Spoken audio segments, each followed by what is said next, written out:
Hey, Anthony, would you mind changing your background? It's a little distracting. And for everyone in the future, like try to not have it be so that people can walk around in your screen and stuff.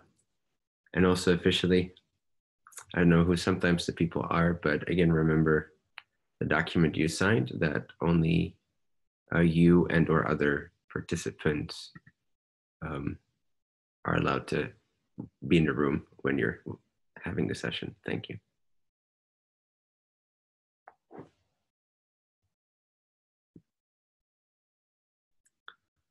Take a deep breath.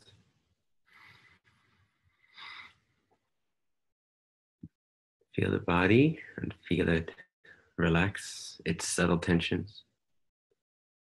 Just its everyday little nervous system kind of cramps and muscle tensions.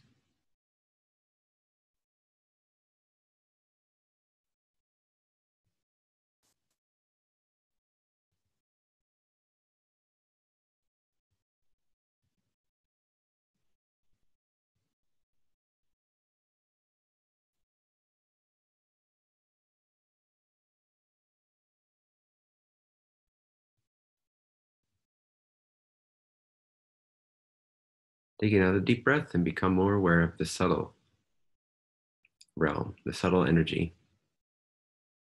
Kind of like the Barlow guided meditation that's on YouTube, which I'm sure you've seen, where you just bring your attention as if you're facing it out of physical reality and focusing it more into that field of energy that relaxes, that hard focus takes the edge off, and allows you to kind of see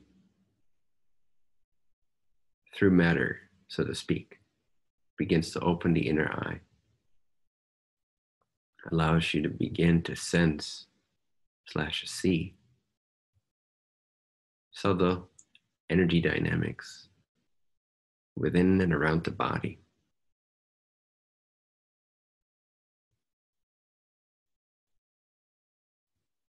Almost like a superfine, subtle mist that you suddenly become aware of, the mist that's around your body, that fills up your room, and that in truth penetrates the body too. It's subtle enough to fall through the cracks of physical molecules.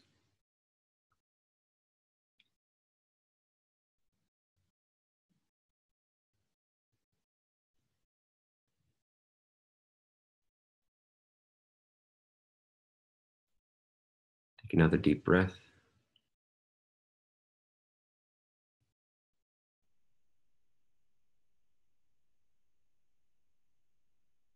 And as you take another deep breath, simply relax even this focus, meaning that whatever you're still seeing or referencing, let that go too. Ignore whatever you're seeing.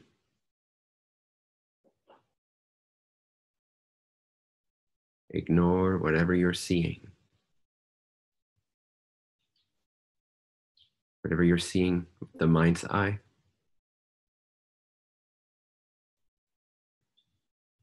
and whatever you're seeing with the physical eye.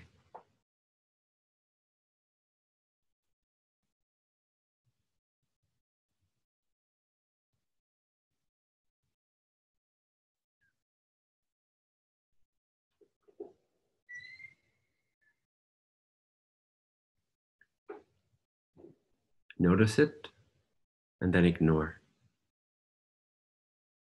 And become aware of the vaster space of pure being.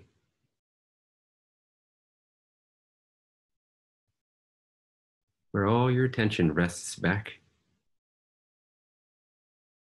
into the completely natural, effortless state of I exist.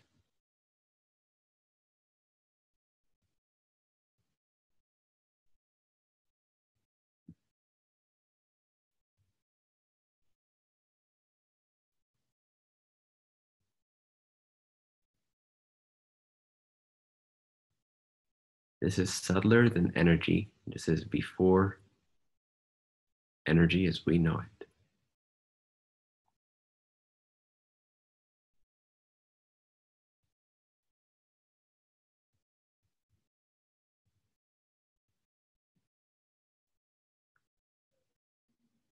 Before you can ever think about it, you already are.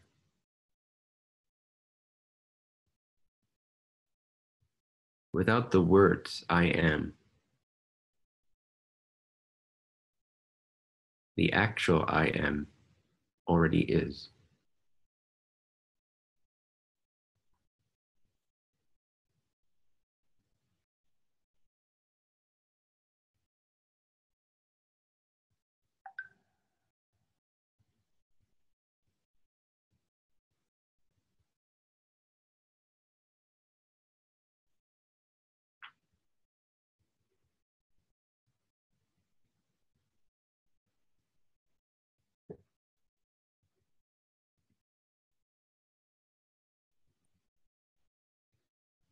Before you can utter a single word or thought,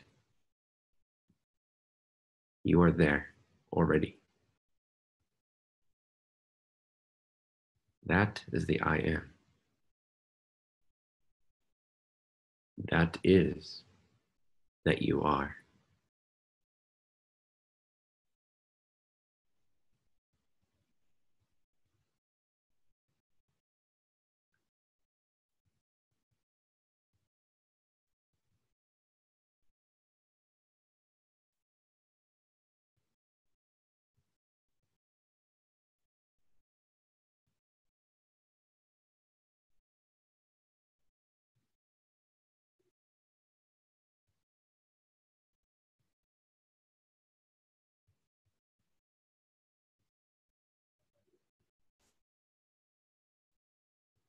Allow yourself to hold on to this space with a clear sense of recognition thereof. And know that it is a recognition you can take with you.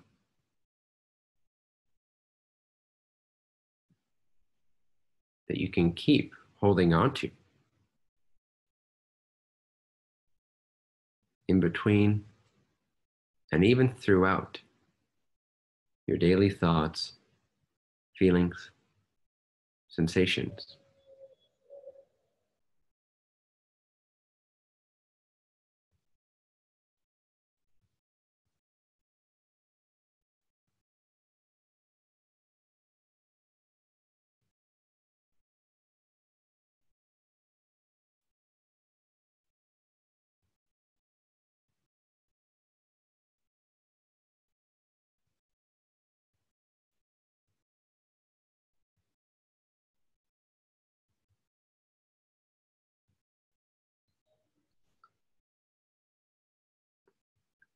And remember that without that,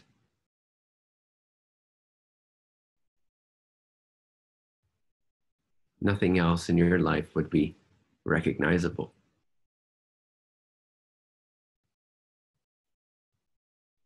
Every sound, every sensation, anything that you prefer or don't prefer that's arising has as its foundation, as its basis, as its requirement, you being there, or I am.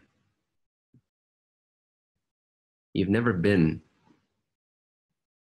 witness to an experience without I am first being there. And again, it's that state, that space, before you even think about it, before you put it into a word, into a label. Here's that space of the I am, which never changes.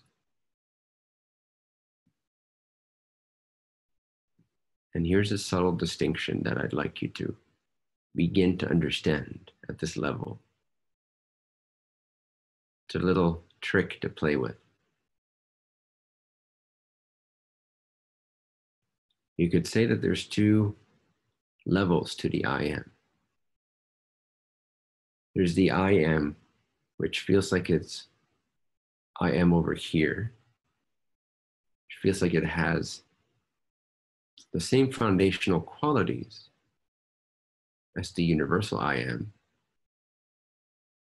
However, it seems to pertain to your individual space, your individual life. It seems to fill up the room, so to speak. It seems to be here. It seems to have a relationship to the senses and your mind's sense of me. It seems to be directly connected to the sense of me over here. Now, the same I am, if you go deeper into it, or if you begin to flip around or take away the sense of location, then that very same center before words, that very same space before you can even say I am, where you already are, then begins to reveal its universality, if you will, its divinity, its all-pervasive nature. So rather than the I am being like a state inside of the world, like a center inside of the world of circumstances, like a stable, reliable center inside of your room, inside of your life, around which everything arises, which is a great starting point. It's a great sensation because it stabilizes you. It anchors you in a center that does not change, when everything around you is changing. But you can penetrate into one step deeper into this I am and realize that even the sensation of difference between the I am here, or the I am, and the objects of your life that seem to pass sort of by you. It's almost like this I am is your vehicle, your car, and you're driving through the scenery of the emotions and the thoughts and the people of your life. That's that centered awareness on the I am. But it still uses projections of form and location that are trained by our experience of being always generally physically focused.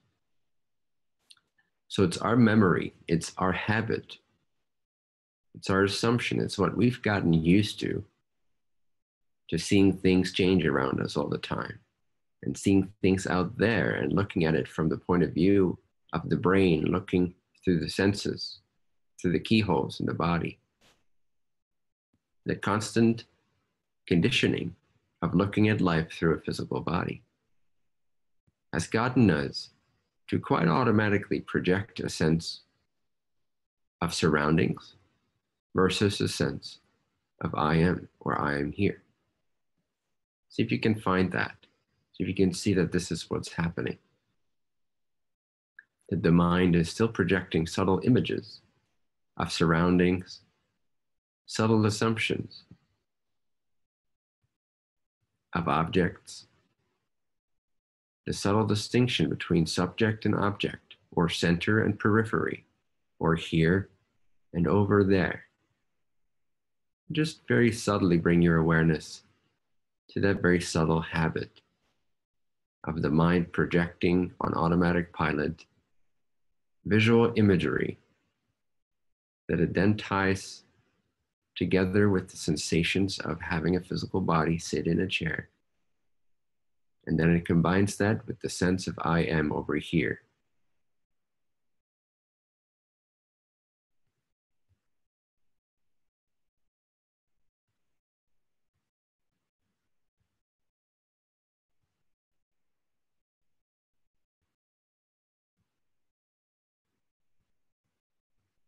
So although this allows you to tap into some of the benefits of the I am,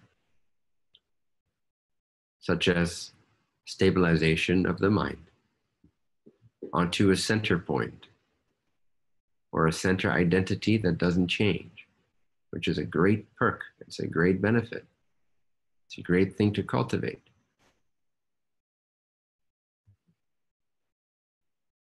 And other such similar benefits, such as changelessness and a clarity and a non-reactiveness to circumstances and a confidence in yourself, no matter what's happening.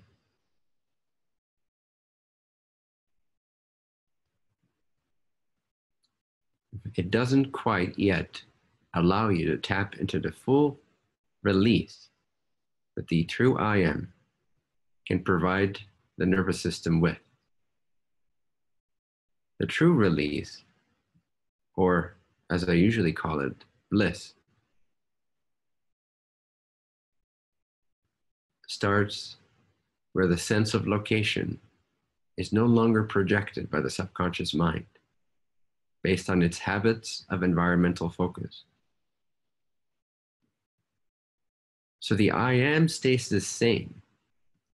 However, the feeling of it begins to deepen as you allow it to slip through the cracks of the visual mind and allow it to go beyond and pervade the sensations of the physical body and the mental images that come with that, and simply distill, purify the I am, witness it for what it actually is, and see that it's not a center point inside of a world. It's not that you are here, locationally speaking. Rather, it is that you are, period. And in addition to that, you are, secondarily, the subconscious mind projects the sense of here and there.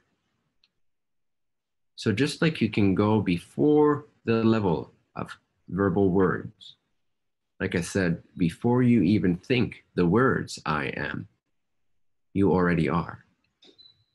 That's that first step.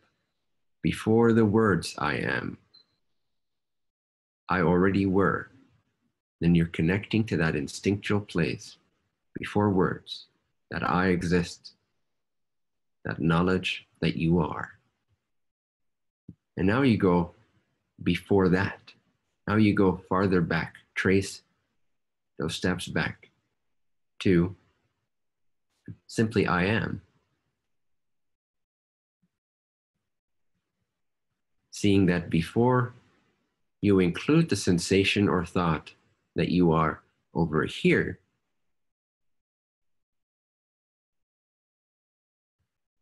you are more like a space without form, like a formless light or luminosity or radiance, that sense of a universal essential I that pervades and permeates all illusions of location and dimensionality and sensations. Before the I am over here, you already were radiant, shining, beaming, with no form, location, or distance. If anything, you could say it is vast. There's a vastness, a spaciousness to it.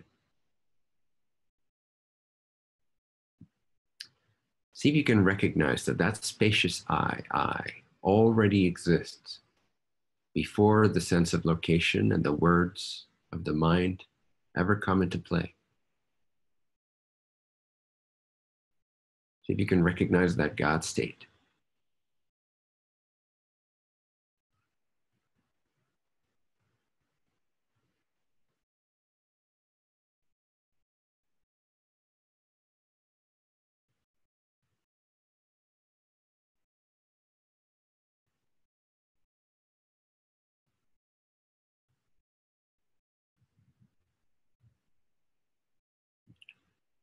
And not only does this allow you to relax deeper, the nervous system gets a reset, but if you make that intuition, that intuitive I, that instinctual I of the God state, if you make that brighter, if you turn your excitement level up for it, your attention span level up for it, your brightness level up for it, you can begin to intuit how there's a vast eternal existence to you that transcends the physical body, that transcends this lifetime, that transcends the mind.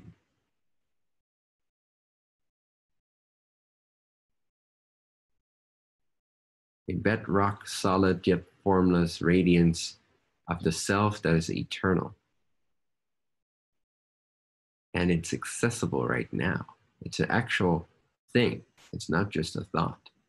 It's an actual thing. It's an actual life. It's the actual life. It's actual consciousness.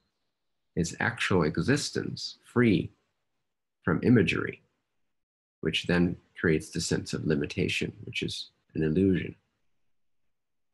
The I is formless, radiant, all penetrating, all transcending, beyond space as you know it, spacious beyond space, spacious beyond location.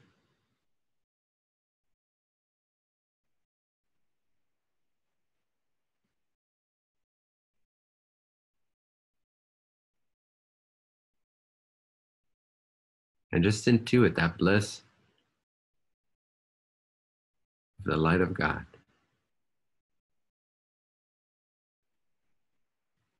Coming down, radiating upon this mentally projected situation that you call your life, as if from an infinite distance or vastness.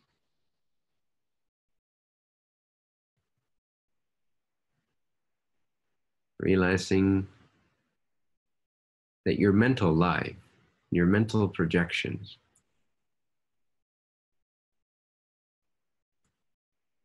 are but tiny little ripples.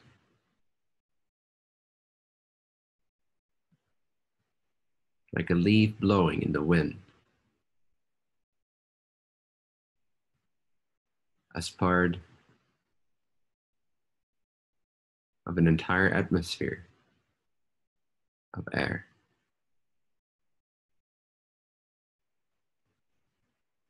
Intuit the eternal self, where you are always and already free from even the worst of mentally projected challenges and situations. Always already free from the matrix. God's light is your right. Remember that. God's light is ever your right.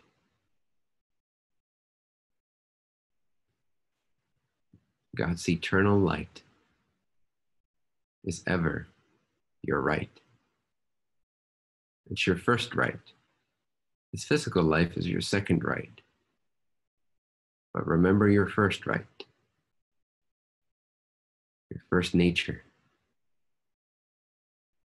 the truth of I am,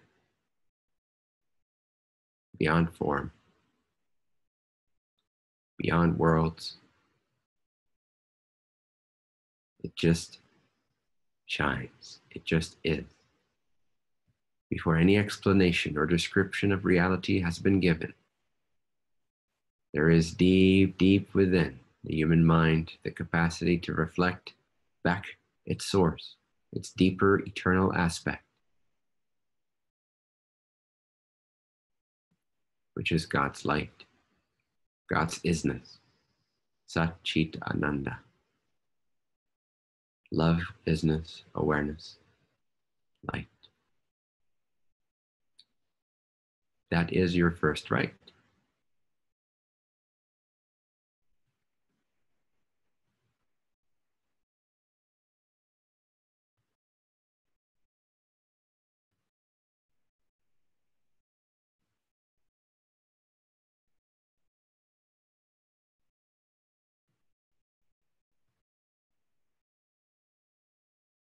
Take a deep breath. And allow the intuition of that light, that vastness, to linger, to permeate the rest of your day or night or sleep. Allow it to be an instinctive feeling, recognition of being ever home, beyond the illusion of the troubles of the mind and that situational, interrelational, man-made sense of living that we call human life.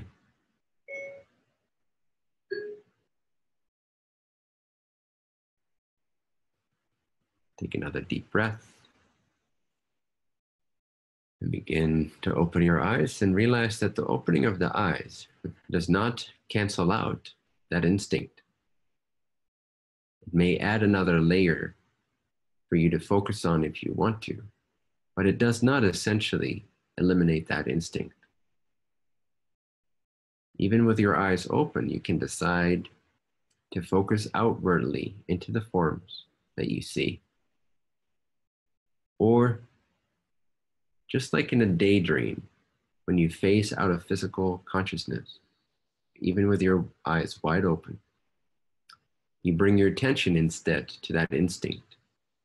Remember the feeling of that instinctual I, of that light of God, and maintain it and amplify it and bring awareness to it. You remember the feeling, the instinctive feeling. It will ground you without limiting you to location. It will ground you, but not on earth. It will ground you into self. The eternal subject, which knows no objects, because in truth there are no objects. There's only the single subject.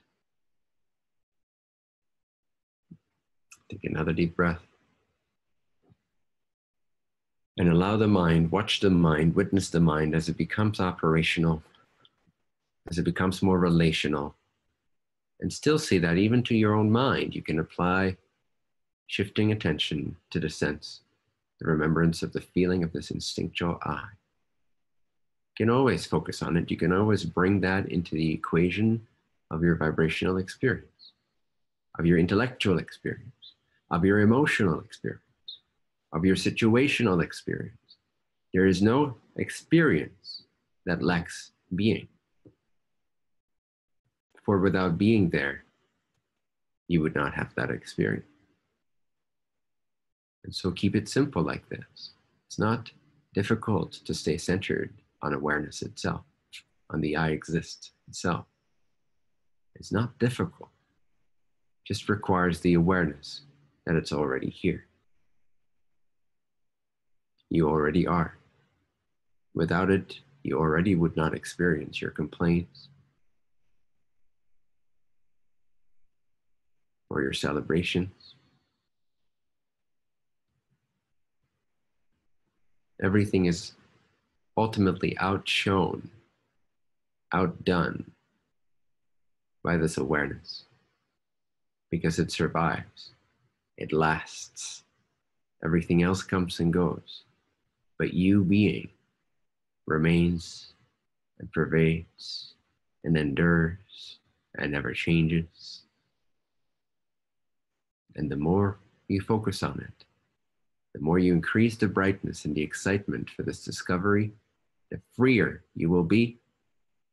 And this will also translate into the physical body, the nervous system, and the confidence levels of the assumed individual self as it goes about its mission, its vision, its intention, whatever it may be that you're engaged in life, in circumstantial life at this time. But remember, your first right is to rest as God. Your second right is to choose the life that you deem fit for yourself and your intentions.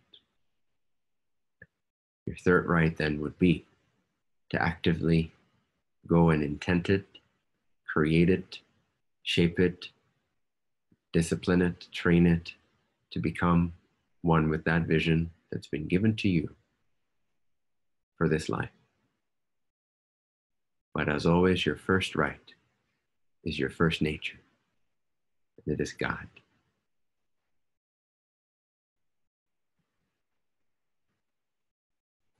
Take another deep breath.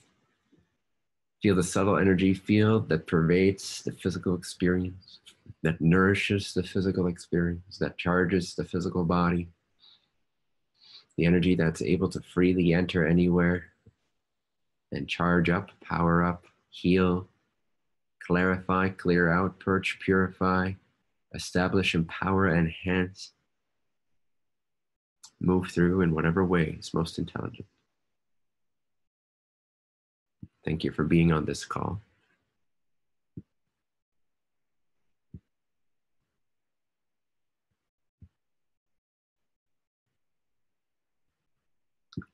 Thank you for meditating with me.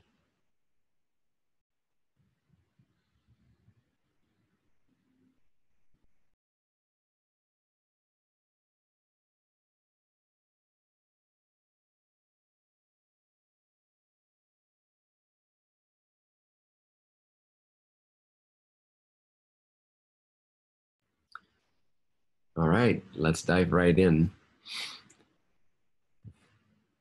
and see who would like some reflections on themselves, on their life.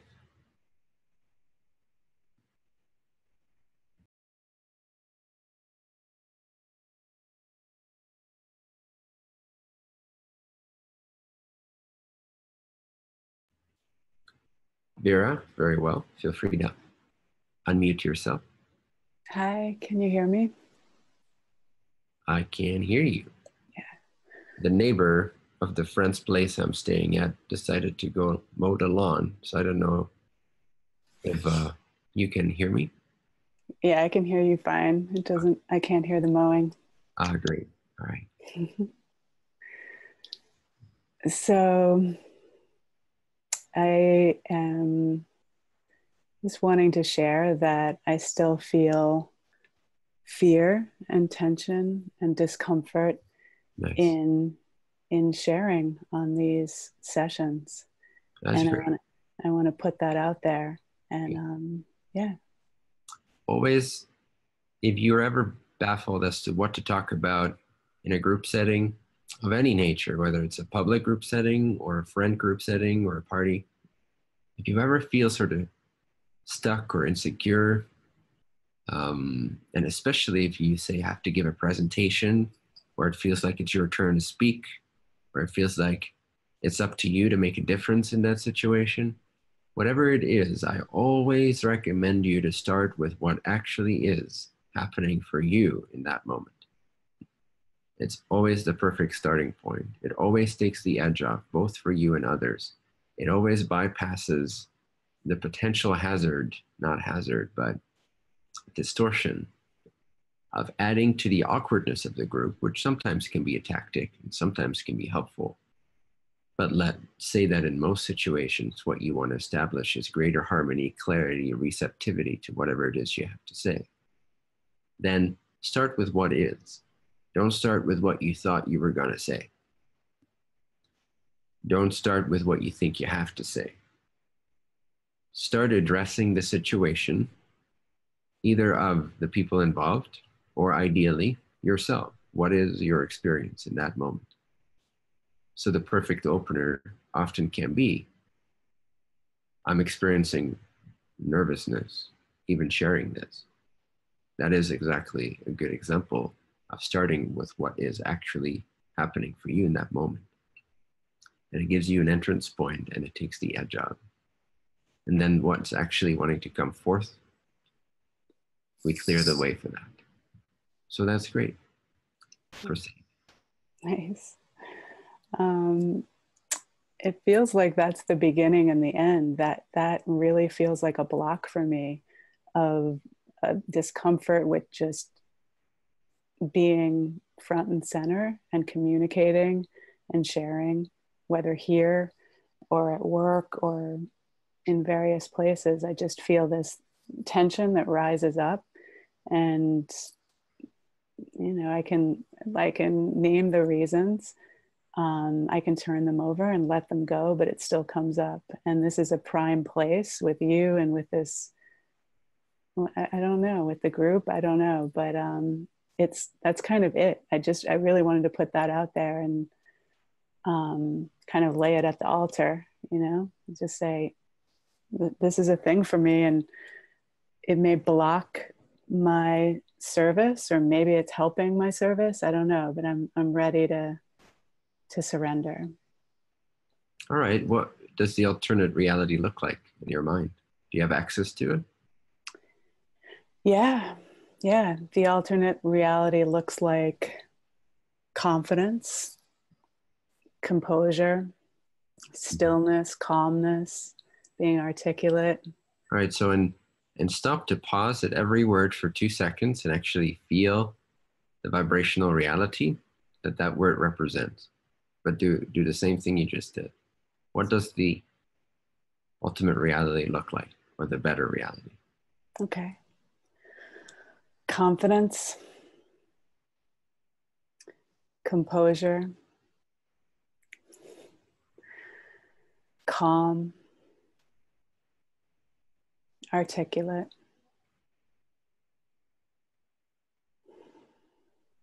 blessed, peace, fearless,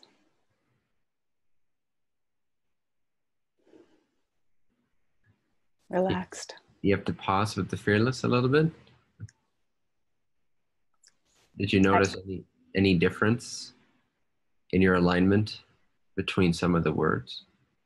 Were some easier to experience than others? Yeah. Would you say that the fearless one is a little challenging, or no? I think so. I saw it as a word, so I wanted to put it out there. Mm-hmm. But I don't know if I felt it now that you said that. Right. So try it again. Okay. Fearlessness. So what comes up when you visualize that reality, or that word? I'm not there yet. Cool. So you can feel that contraction, right? Yeah.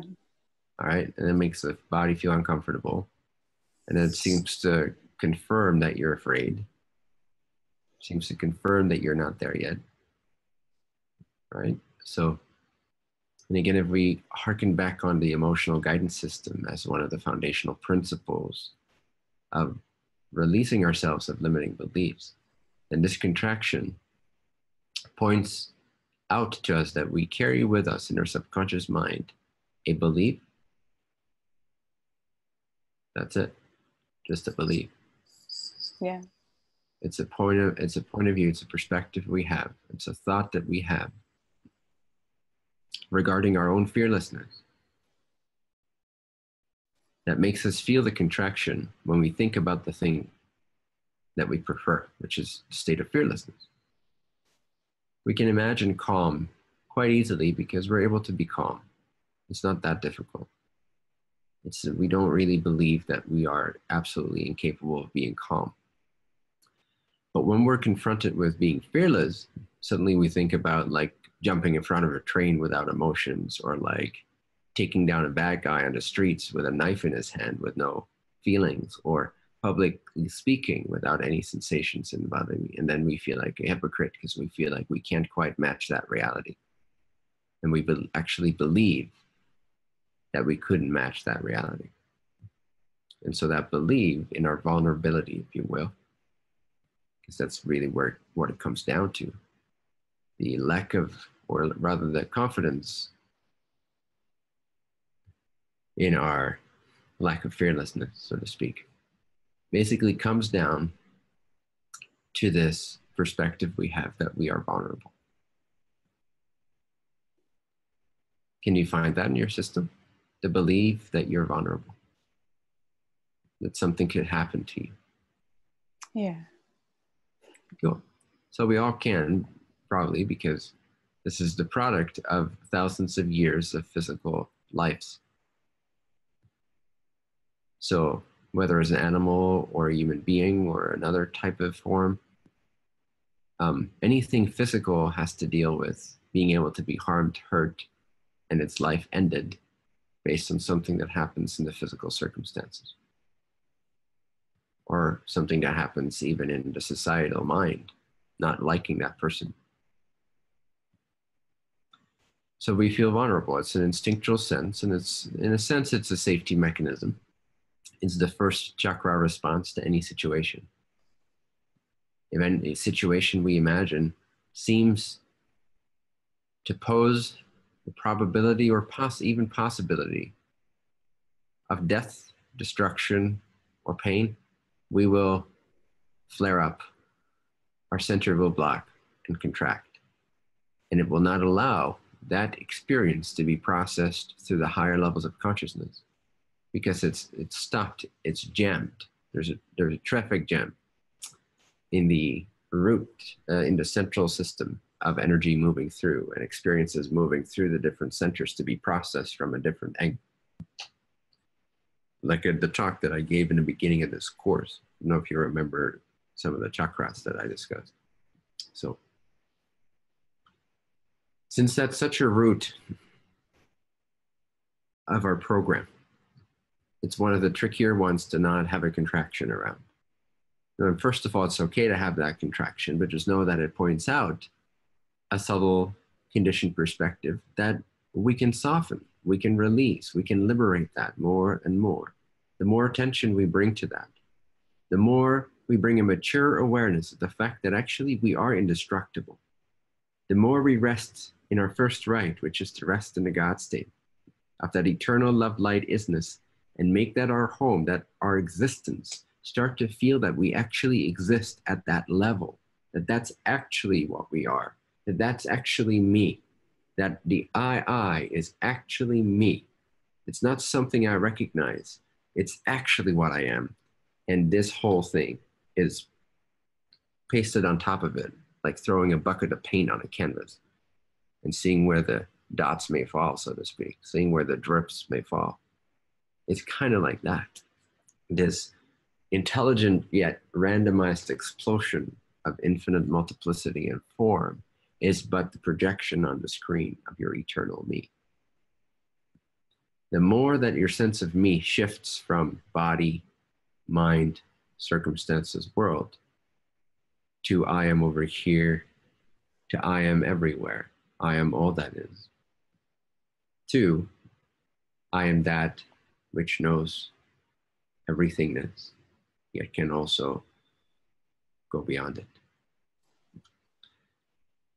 The more we rest in that, the more we reprogram the energy centers, the more we allow them to balance themselves, open themselves up, if you will, clarify their vortex, and begin to radiate or shine with greater strength and intensity. So our energy centers are, which is another word really for, it's just a representation for levels of consciousness, the development of the different levels of our consciousness, of our ability to interpret life according to higher and higher wisdom and self-knowledge. It's really what the chakras are if we look at them as a progressive system, whereas really we should look at them as a whole system, but you can also look at them progressively. First chakra, second chakra, third chakra, etc., up to seventh. If we look at it in that way, we can understand that they are higher levels, higher abilities to interpret our life, to interpret our experience. That's really what it comes down to. So if we lock down at one of the lower centers, if we have that contraction, then there's not that much left of the experience because the majority of it is blocked.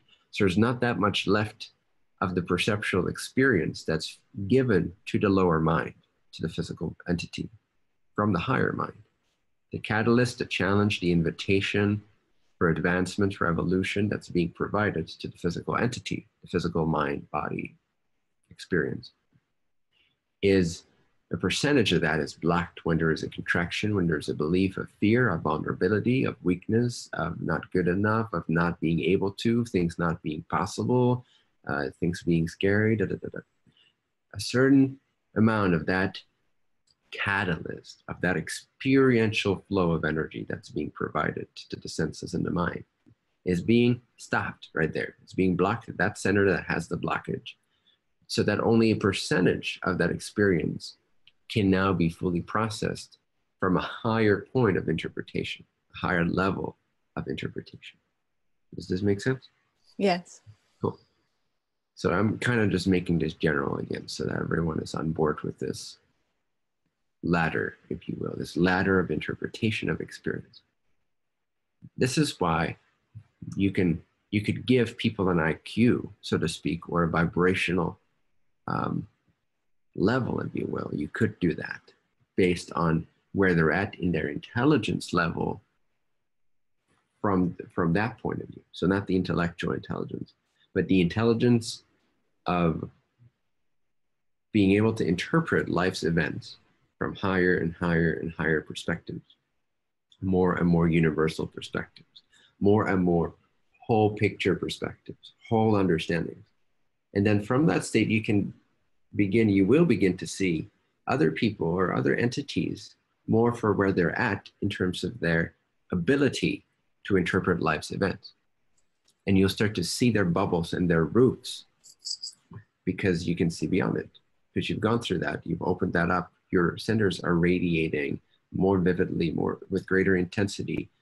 Every experience you have now reaches higher and higher into the skyscraper of your consciousness, so that almost every experience, practically every experience, aside perhaps from someone scaring you, or there being an adrenaline moment, or a train about to hit you and you just have to move out of the way, then you will have that process happen later on when the immediate threat is gone. But at the moment of the immediate threat, that experience only reaches the root chakra, if you will, and allows you to be 100% focused on the physical threat that is there. Adrenaline starts pumping through the body. The senses are heightened. The intelligence is single-minded, one purpose, which is to survive. Now, all your energies, even though it's stuck there, it's very helpful to have that response. So you jump out of the way. Your consciousness recognizes that there's no immediate threat anymore to your survival. You've jumped out of the way of the train. The train has passed you by. The adrenaline is starting to calm down. Now, the root chakra begins to open up and it starts to move into the higher centers, so that your interpretation, your process, is what we call processing after the fact, right? When you're processing an experience, oh, sorry guys, I gotta step away and I've got to process this. What we're really saying is we have to relax the lower chakras so that the experience can be viewed from a higher level of interpretation. So again, I just wanted to remind you guys of the system so you can recognize this as it's operating in your life. And you can recognize the level of where your contraction is at and what kind of belief it's pointing to. Is it a survival-based point of view? Sometimes it's a combination of things.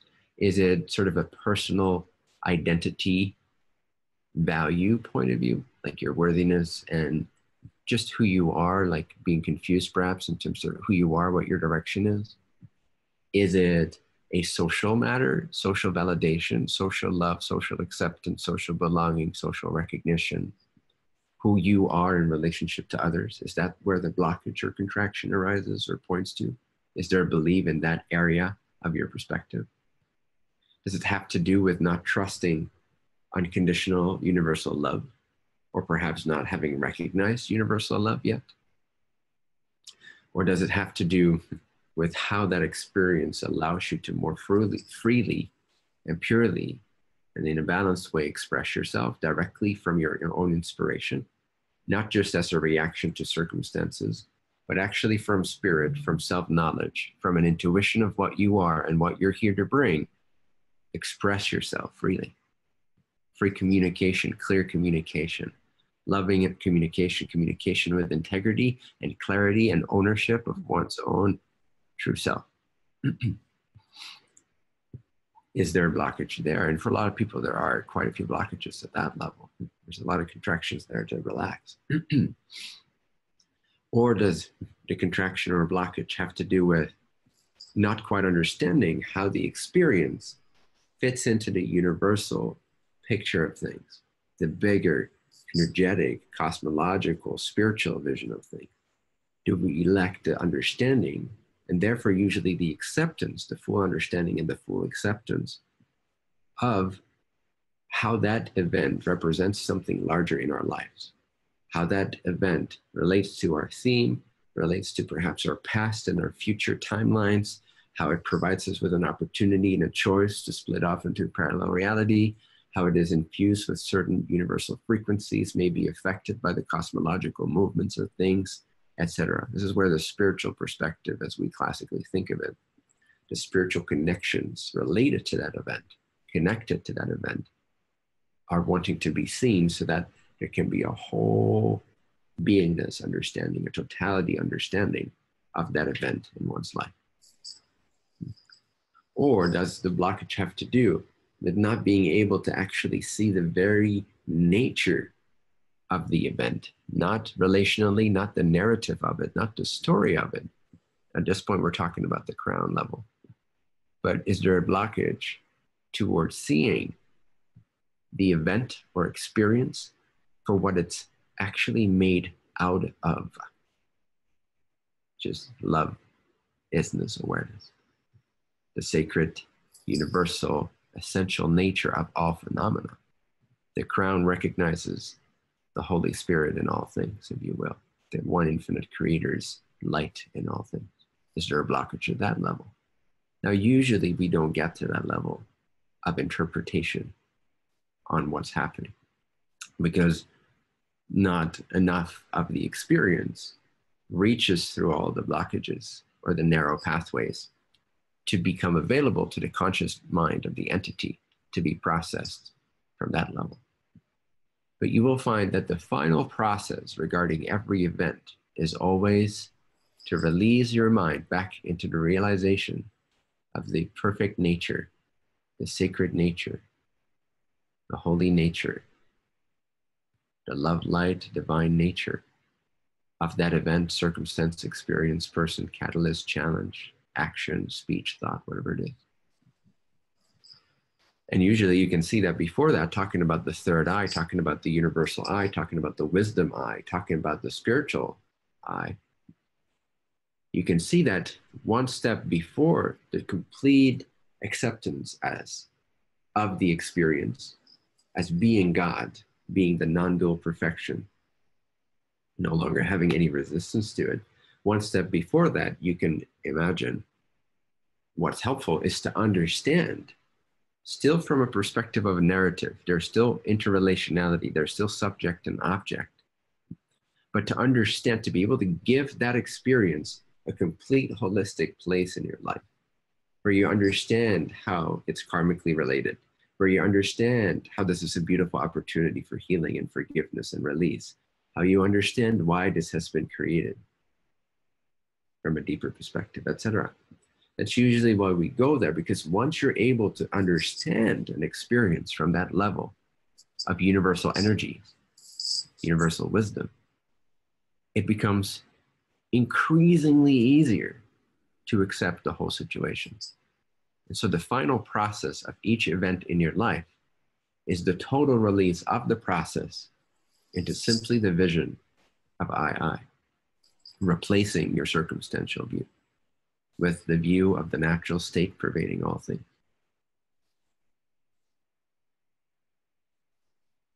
Or Rigpa, as some of the Buddhists call it. The natural state constituting, pervading, outshining all phenomena. This is where non-duality begins. This is where duality dissolves and the process has been complete, because now all you see is God's light. So there is no subject-object, and therefore there's no one to resist any experience, or at least that event. So that's kind of the full gamut, the full spectrum of what experiences go through. Survival, personal identity and worth, and also certain aspects of sexuality play a big role in that. Who I am in relationship to others, or in the eyes of others, or in the eyes of the group entity of the society. This is usually what we refer to as ego, simplistically said, the ego being the solar plexus center of Who am I in relationship to others? Showing up, boasting, relating, bringing other people down, jealousy, and all those interrelational human dynamics that we refer to usually summarize as the ego, is the contractions mostly surrounding the third chakra. Then moving up from that is opening the heart into a sense of trust. We've dealt enough, or we've seen enough of the fact that we're actually not vulnerable, enough to where we can open ourselves to universal trust, universal love, and start to really love, start to really open our hearts towards other self and ourselves. It's where forgiveness begins and where trust begins. And again, beyond that, we approach the situation with, how can I use this as a challenge to more freely, more purely, and with greater integrity and cohesiveness express myself and communicate myself? Not reacting, but actually expressing the insight that I have to bring, the reflectiveness. And this is also where mirroring begins to come in. And shepherding is, how can I actually be of service to this situation and express my authentic self? And then again, moving up from that is to see the event or experience or catalyst from a more bird's eye view, universally speaking, interdimensionally speaking, karmically speaking, understanding the reasons behind it, the probabilities of it, the purpose of it, the beauty of it, the release and the potential for healing of it, and all that. And then moving up from that is simply the 100% total acceptance and merger, the samadhi, with that experience, recognizing it to be no other than one's own sacred, essential nature. And then beyond that is, if you were to continue that, it means you actually begin to rest in that state all the time, so that the energy centers open, and very, very quickly, very immediately, every experience can go all the way through the centers up to that point, to where on automatic pilot, so to speak, you've learned to recognize the sacred nature of all phenomena. And you start to approach it from that sort of beaming down level of light. And then beyond that would be the release of even that universal sacredness, or going beyond creation altogether, going beyond the white light, which is the substance of all other layers of light, of all the dimensions, of all the chakras, of all the densities. All of it together is made of the love isness light, which is white, right? It's the full spectrum, so to speak, symbolized as white light. But there is something before white light, because white light needs a space, needs a source, because it has isness. Again, anything that has the quality of isness has a source. Something cannot come out of nothing. There's a source to anything that has isness. Now that source happens to be nothing, but in the conventional way of saying, a thing cannot be created out of nowhere or no thing. There has to be a creator, a source for that. That source happens to have the quality of no qualities, of no thing. But nothing can come from nothing. There has to be something first for something to be created out of. And so even the isness of all-pervading sacred love light of God, God's vision, God's view, God's isness, has a source. There's a creator of the creator. There's a God that's older than God, and that is the absolute. There's nothing beyond that, because quite literally there's nothing there to go beyond. This is the reality. It's the only reality. Everything else is simply a step down from that. Doesn't make it bad or wrong. It just makes it not ultimately real. It makes it appear.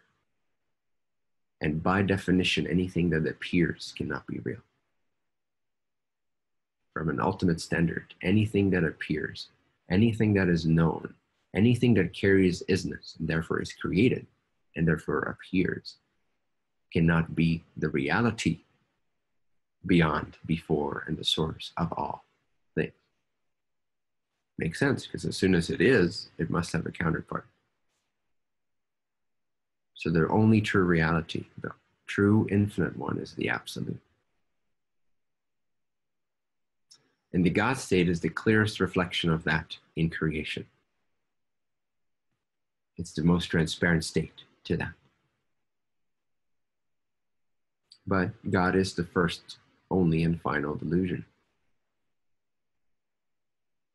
It's the first, only, and final veil for the one. It's both the means for it to activate and express the knowledge of self, of itself. But it's also simultaneously the veil covering this self-knowledge. So it's the first, only, and final delusion, all in one. God is the first, only, and final delusion. The first, only, and final non-reality is God's love, isness, awareness. And so that singularity of isness then separates itself sort of prismatically, if you will, into the densities of consciousness and evolution. Then adds space, time, location, order, and linearity to it, or the experience of time. So now it's become a linear evolutionary experience, seemingly. But really, it's all the spectrum, within the spectrum of the white light, the totality, the God's isness, the oneness of all that is, the everythingness, nature of everything.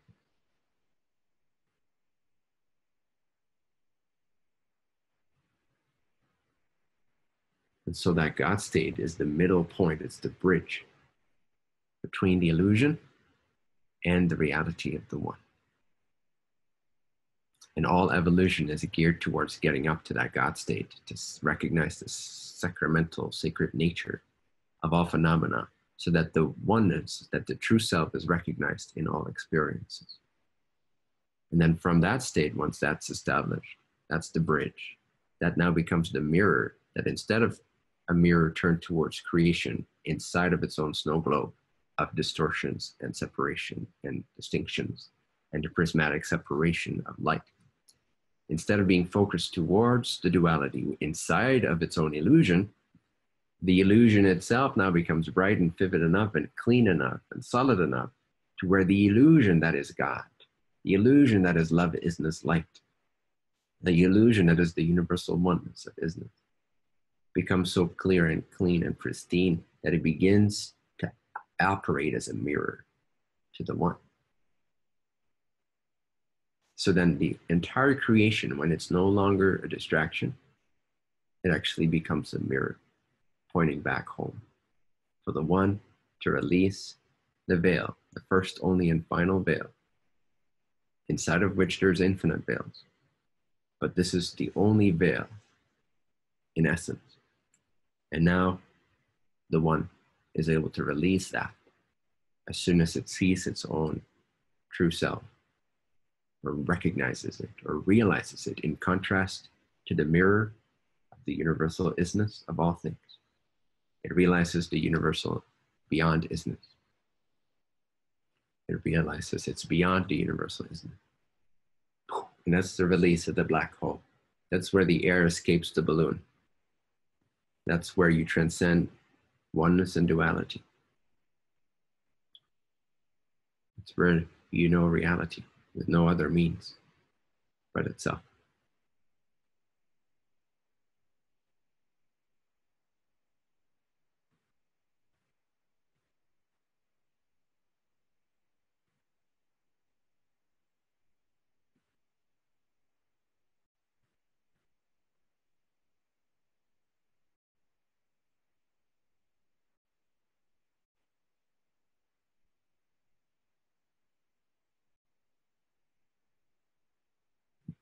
So Vera, and anyone on this call, as you begin to disassociate in a positive way, in a holistic way, not in a denial kind of way, but quite literally disassociate, stop associating the self with the body and the mind and the circumstances, and instead replace it not with another thought form denying the first thought form, but rather with a whole real awareness of self, a deepened, pristine, heightened, more lucid, clearer, stable awareness of self.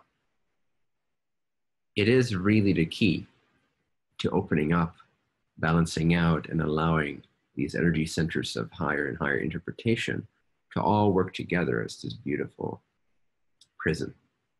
It allows you to radiate with greater intensity of knowledge, wisdom, love, flow, state, creativity, inspiration, free expression, honest communication, being able to detect what actual free will is versus what most people think free will is, what real integrity is versus what most people have come to believe integrity is, et cetera, et cetera. You start to witness all these subtle dynamics in your life and the ability to respond directly instead of react from the lower centers, respond from that higher inspiration and become a full-bodied being that is less and less afraid. And this is most likely a gradual process, unless you truly release into the absolute or into the God state of the crown chakra and somehow figure out a way to stay there forever, instantly. But unless you choose for that option, which is a choice, it is a choice. Good to always remember that you can choose that if you really want to. And when you really want to, there are no obstacles to it. It might be a process, an observational process of breaking through certain barriers, but that doesn't mean there's obstacles to this desire. If you desire to always see the sacramental nature of everything, you can. And that being said, if that's not the case, then it most likely is going to be a gradual softening of those contractions of the confidence in lacking confidence, of the belief you have in not believing in yourself, in the wholeness of you, in everything that you're able to handle, carry, approach well, and from intelligence, that confidence that God is you and you are God and you're able to accomplish whatever it is you need to, want to accomplish with love and grace. How do you feel? I feel great. Are you fearless? What's your feeling around that topic in your life at this moment? Yeah, a lot dropped from listening to you, what you just said. Nice. Sometimes all we need is a bigger perspective that then nullifies, balances out, cancels out, heals, crystallizes, whatever it is, the lower perspectives. And so that's the nature of this veil, is that it's challenging to remember the higher perspectives. It's actually something that we need to initiate every single fucking time. It's not something that generally just comes our way, except by glimpses to get our journey going, to get our journey of remembrance going. It's like a little droplet of grace from higher mind to get you started.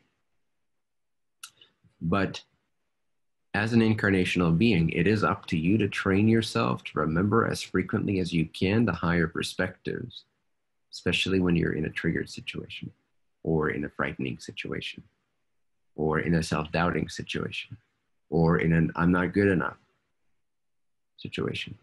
Those are all doubts. Those are all lower perspectives. Doesn't make them wrong because, again, remember, ultimately we see that they are perfect as they are, that they are actually God in manifestation, in illusion. However, relatively speaking, they are lower perspectives. They're based on less perspective, you could say. Those are perspectives that have less perspective.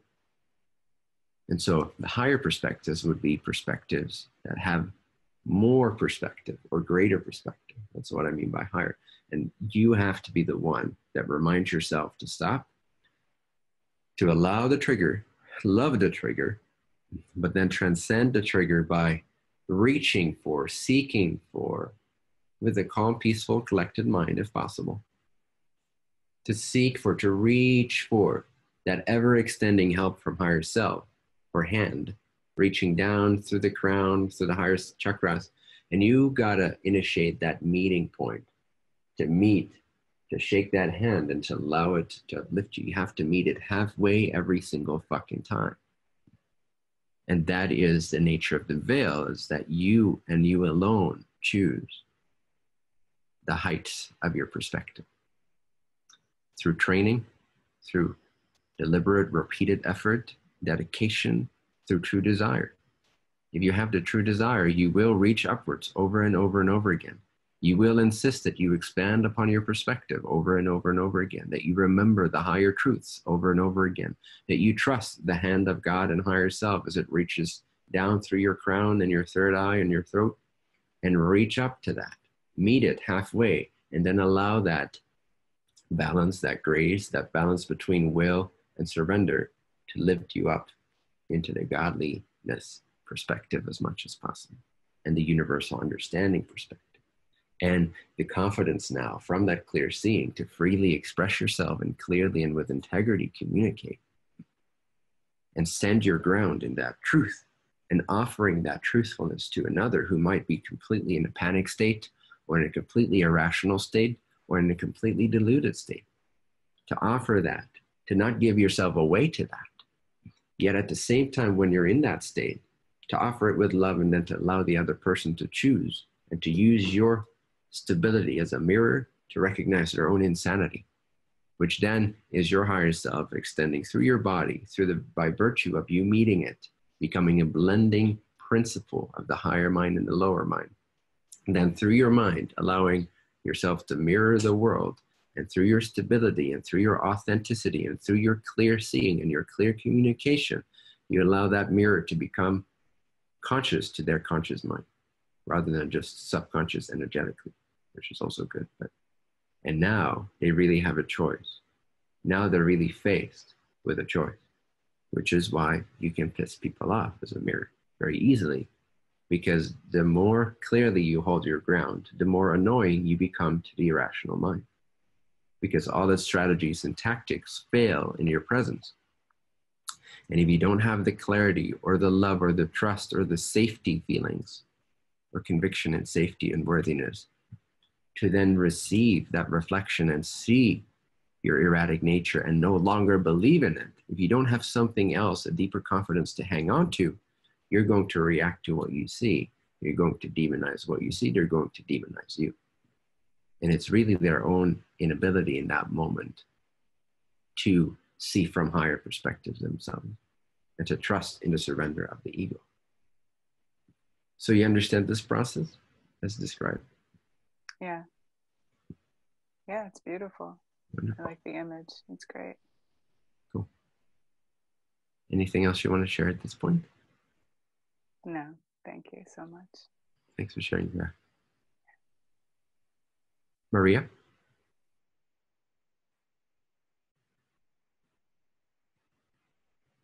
Hi. Can you hear me? I can hear you. I'm trying to locate your face. Can you raise your hand? Oh, there you are. Yes. Hi. Hey.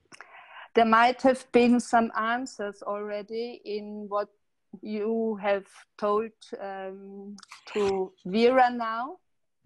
But I was a little bit too nervous to understand everything. I would like to ask you if you can help me with the relationship to my body.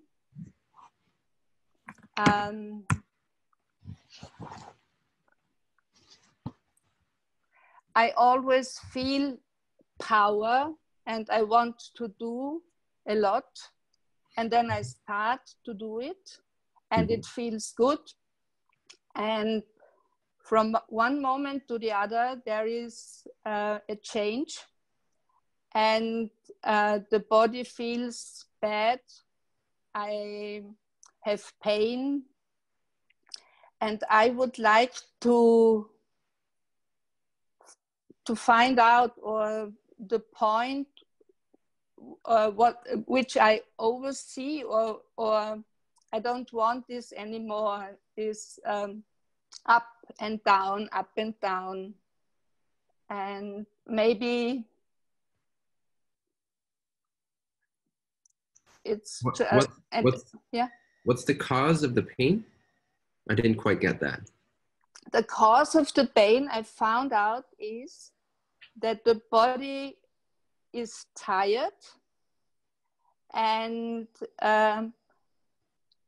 I am not used to leave him for a rest. Okay. I found out that yesterday I could do it. I was just laying and doing nothing. And then my partner came in and he asked me something, what we are going to do now. And then I felt, from this moment on, I felt pain. And it was before, it was just a feeling for, I want to rest, the body wants to rest. But in the moment when I recognized him, that he wants me to do something, in this moment I felt bad, and suddenly I felt, oh, I have pain. And that's a problem?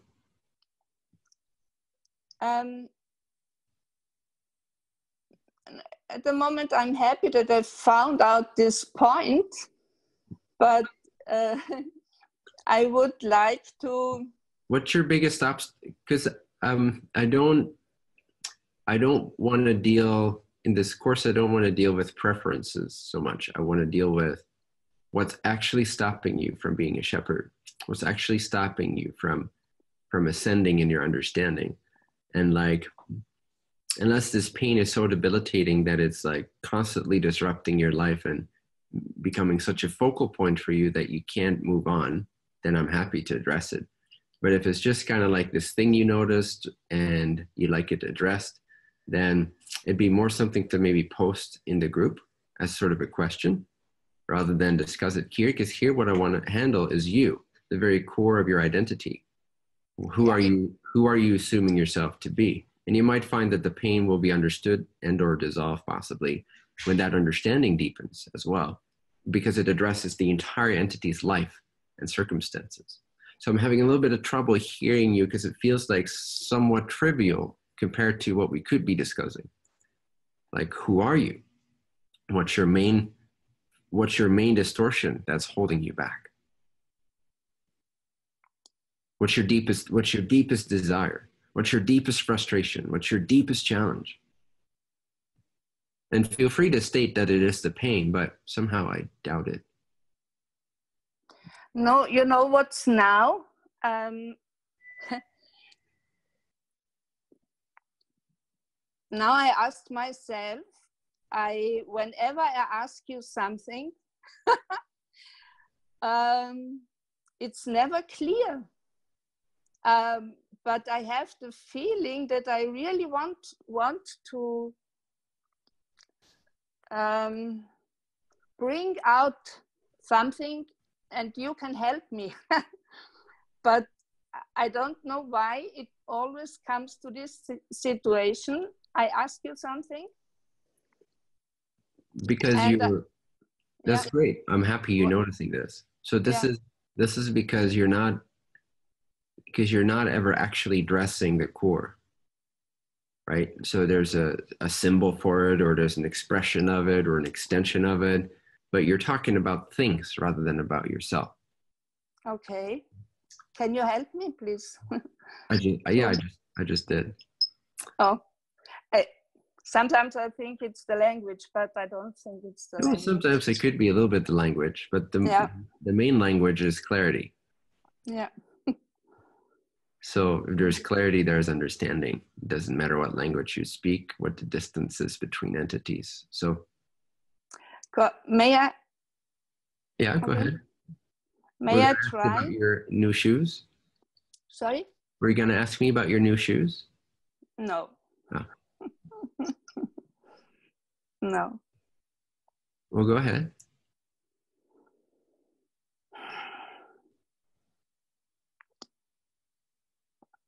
Yeah, it's strange for me now to feel that I really don't talk about myself. When you ask me for the new shoes, you know, it feels like, wow, that's not what I want to be or communicate. Good. So then you got to see yourself operate. Mm-hmm. You have to see how the imposter mind will play tricks on you. Mm-hmm. Will suddenly distract you from what's actually going on, will suddenly distract you from what actually wants to come through, will suddenly distract you and tempt you. And you're taking the bait because you're still temptable by those distractions in your communications and expressions. Most likely because of a fear of something, somehow, at some level, there's a fear of something, whether it be fear of complete 100% authenticity. And it's quite subtle in you. It's not like a super big distortion or anything, but we're addressing it at the level that you're at. So now it becomes an issue because even though it's subtle, you want to move past it because you're becoming more powerful. You're becoming more radiant. You're becoming more realized. So you want to address this.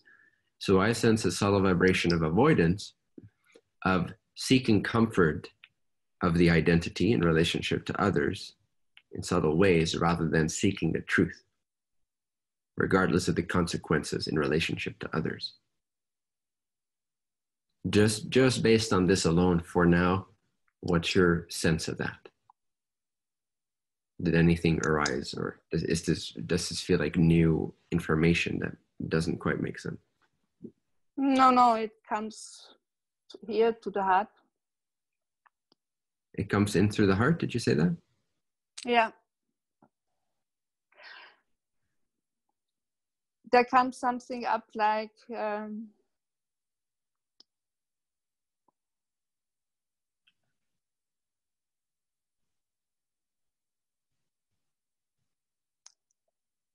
I'm not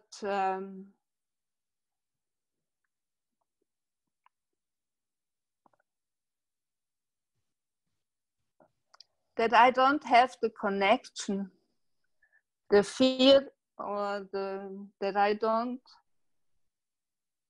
I am not really connected to God, that I'm not really,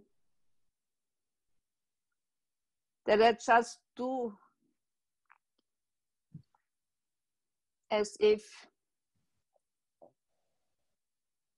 that for instance, you are connected to God and to the power, and there comes something like, I might not be.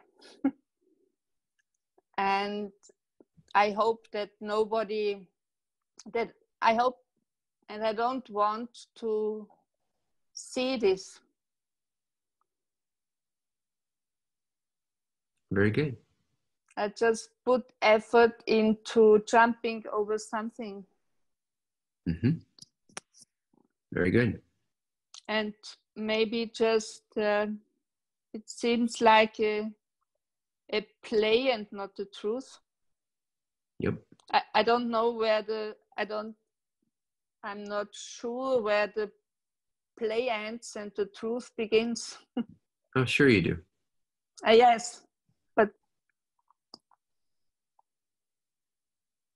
I have to take care that I don't answer too much now, because this might also be a play. Mm-hmm. So are you beginning to sense how you see yourself, which is absolutely crucial? Your awareness needs to transcend how you see yourself.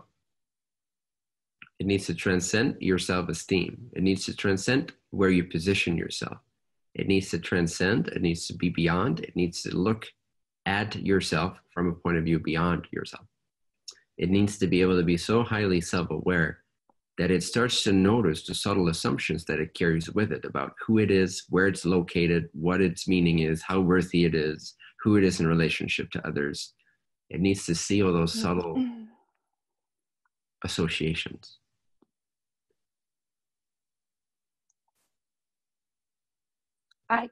So if you stop bullshitting yourself and getting really in touch with the desire to no longer want to bullshit yourself and others and the planet and God and your son,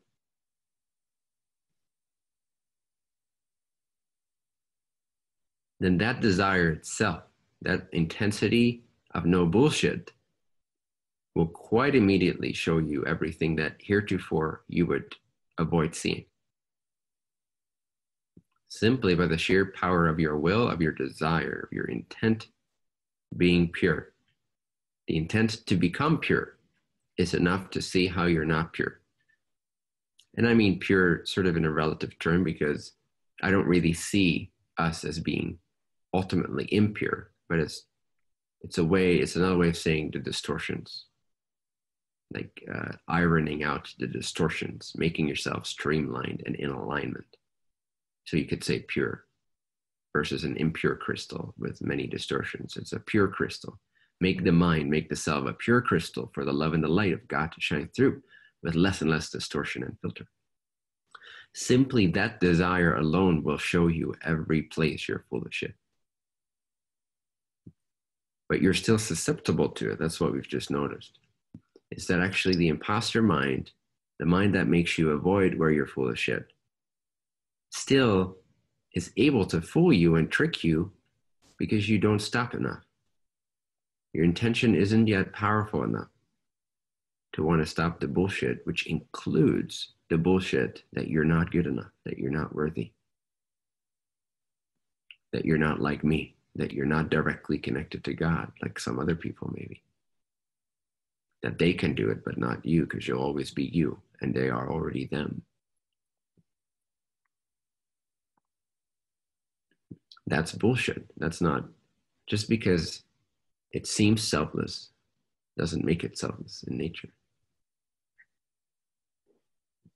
So if you want to be selfless in nature, you got to also own the bullshit where you shy away from being who you are, because that's selfish. Not believing in yourself is selfish. Mm-hmm.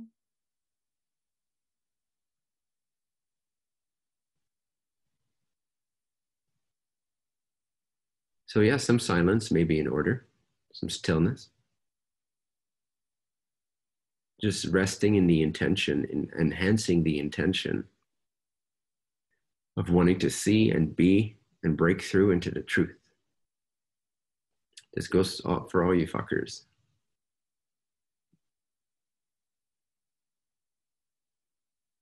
You can always penetrate deeper into truth.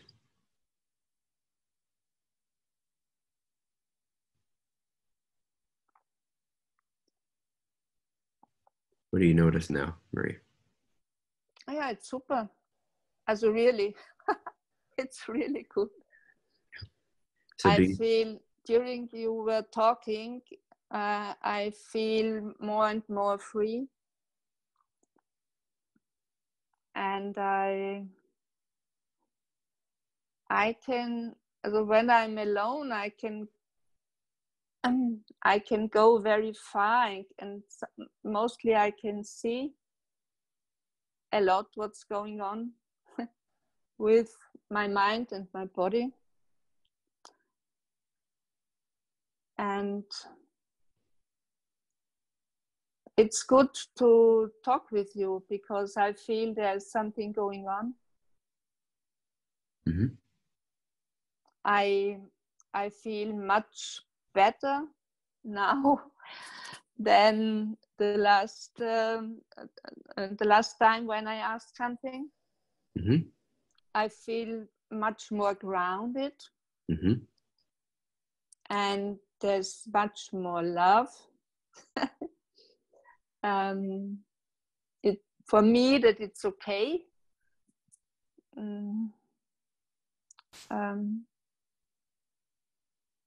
Good. I can also stand now, see myself here, and it's okay. Mm-hmm. Yeah, deepen that self-awareness. See where you're standing. See where you're standing. See where you're positioning yourself in your mind, in your belief systems, in location, in relationship to others. See constantly where you're asserting yourself to be, how you're asserting yourself to be, who you are asserting yourself to be, who are you believing yourself to be. Constantly be aware of those subtle background contextual beliefs and assumptions, because they're setting the stage for your life.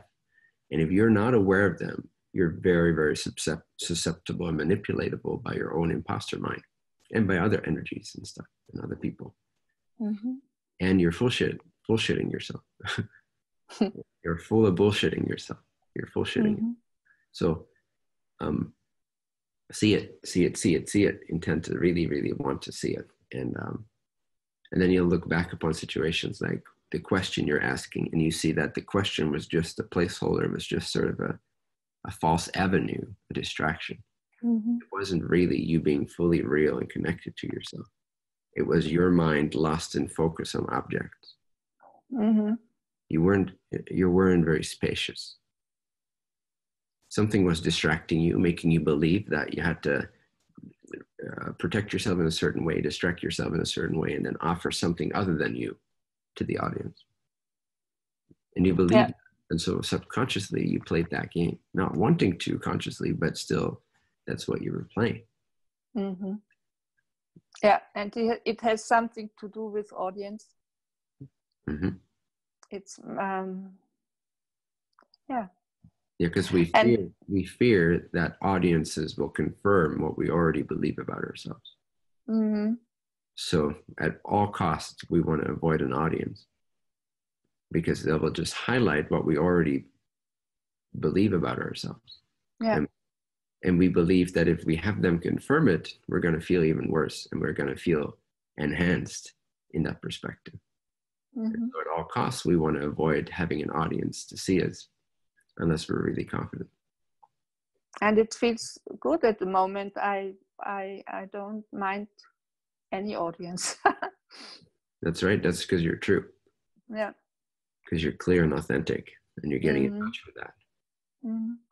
And what's interesting, I started to ask something about my body. The body feels very good now. Mm-hmm. Okay. That's no surprise. No. Good. Thank you very much. That's very sweet. Thank you very much to talk and give me the opportunity to liberate. Yeah, sure. Thank you. Mm-hmm. Thank you. My love.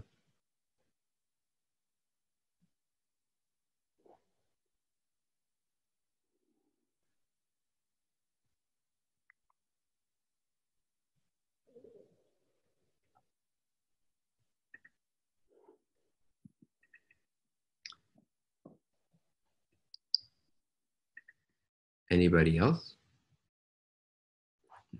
Perhaps someone we haven't had on our show yet?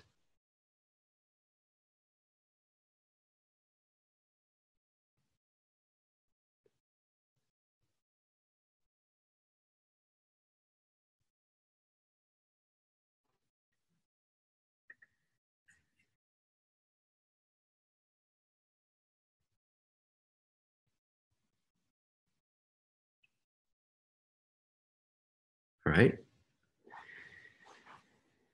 So since no one raises their hand, let me, Amber, go ahead.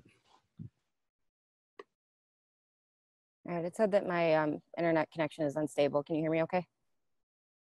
I can, yes. Okay. Okay, my question is like, is it possible for us to get reflections without digging into like disempowering issues within ourselves? Because just in having these conversations, like I feel like I hit a point where I'm able to transcend all of that. And a lot of times, like when I'm looking at other people, it feels like a lot of people feel that they have to like work through their issues. And I feel like I kind of bypass that. And I don't know if that's an issue in itself, because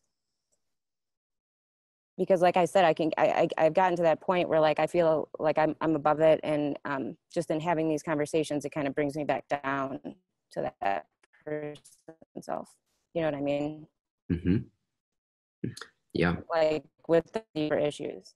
So like before all of this, I mean, what I was like, I feel like I would like some kind of reflection without looking at the empowering parts. Like I'm kind of wondering if, you know, there's something maybe that I'm missing, or, you know, like what the next step might be.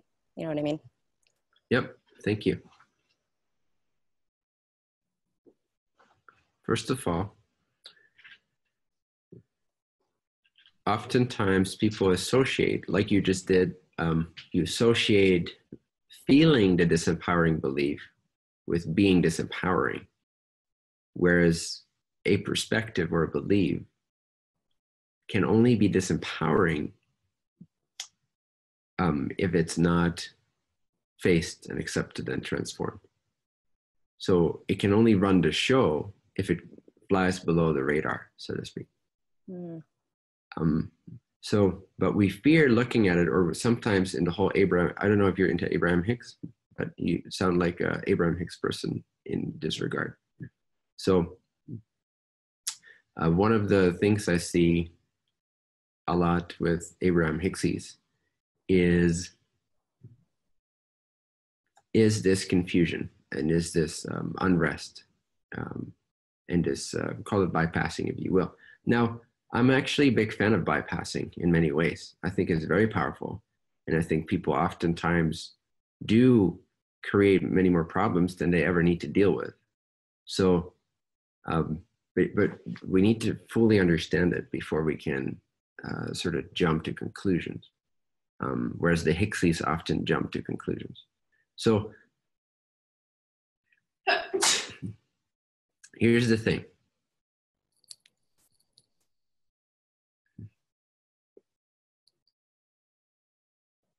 Well, first of all, so again, remember, a perspective can only be disempowering if it's running the show.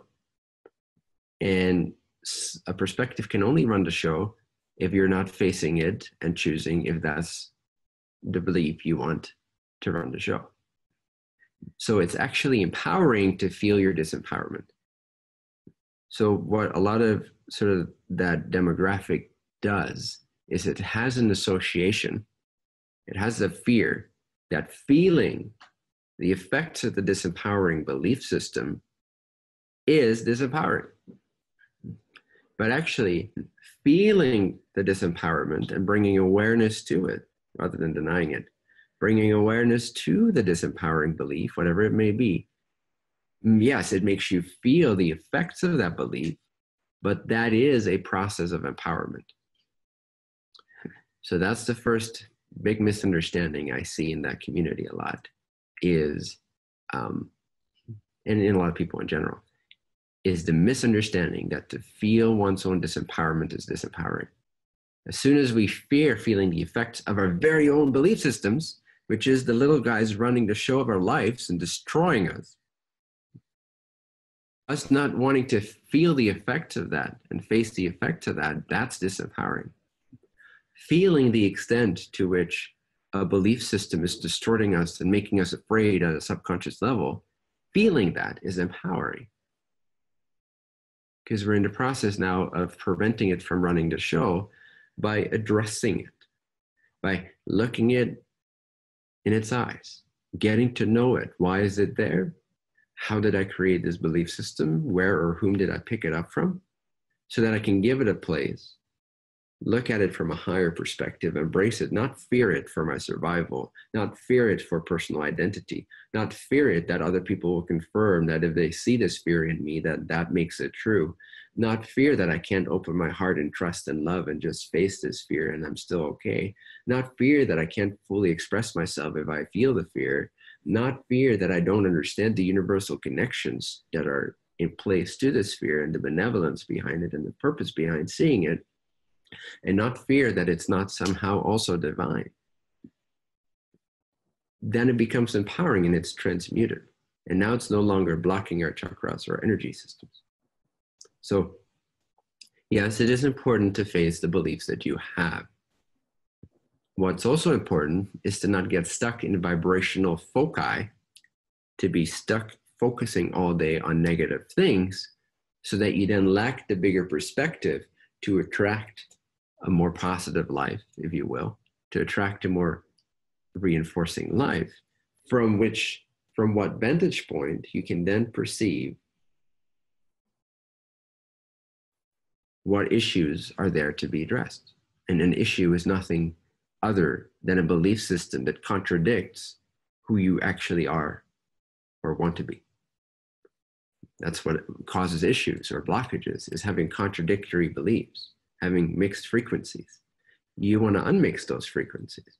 And that is a process of bypassing them, gaining happy perspective, and then looking back upon it to see where it can be resolved from this heightened state of confidence. Well, see, that's my point. Like I do get there, you know, and my question actually was like, when you do transcend the problems and you are able to look down on them, what kind of guidance do you get then? Like, what kind of reflections can you get when you're not in a state of asking questions that are problems? Does that make more sense? Repeat your question again. I'm not sure if you understood my original question. It was more so that I felt I got to a point where I actually did transcend the issues. And like you said, I was able to look back and look down on them. If an issue ever did arise, it would almost be like a wave that I would ride and it would just be over in a minute, you know, kind of like something that was from the past and it was just, you know, coming through, but then it would be gone. But other than that, like just trying to find, like, in wanting some kind of reflection, it felt like I had to reach for some kind of personal issue, like something that was wrong, and I couldn't, there was too much reaching to even find anything. So my question is, what kind of reflections can we get when we're not feeling like there's a personal issue involved? Like maybe perhaps, like, is there something that we're missing? Like, what is the next step? What should we focus on from there? You know what I mean? Right.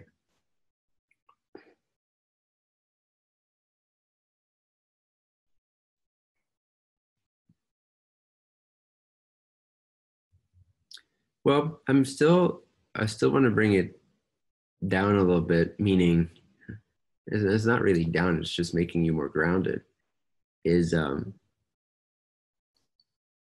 basically, what is your greatest fear? What do you fear the most? What do you avoid the most on a personal level?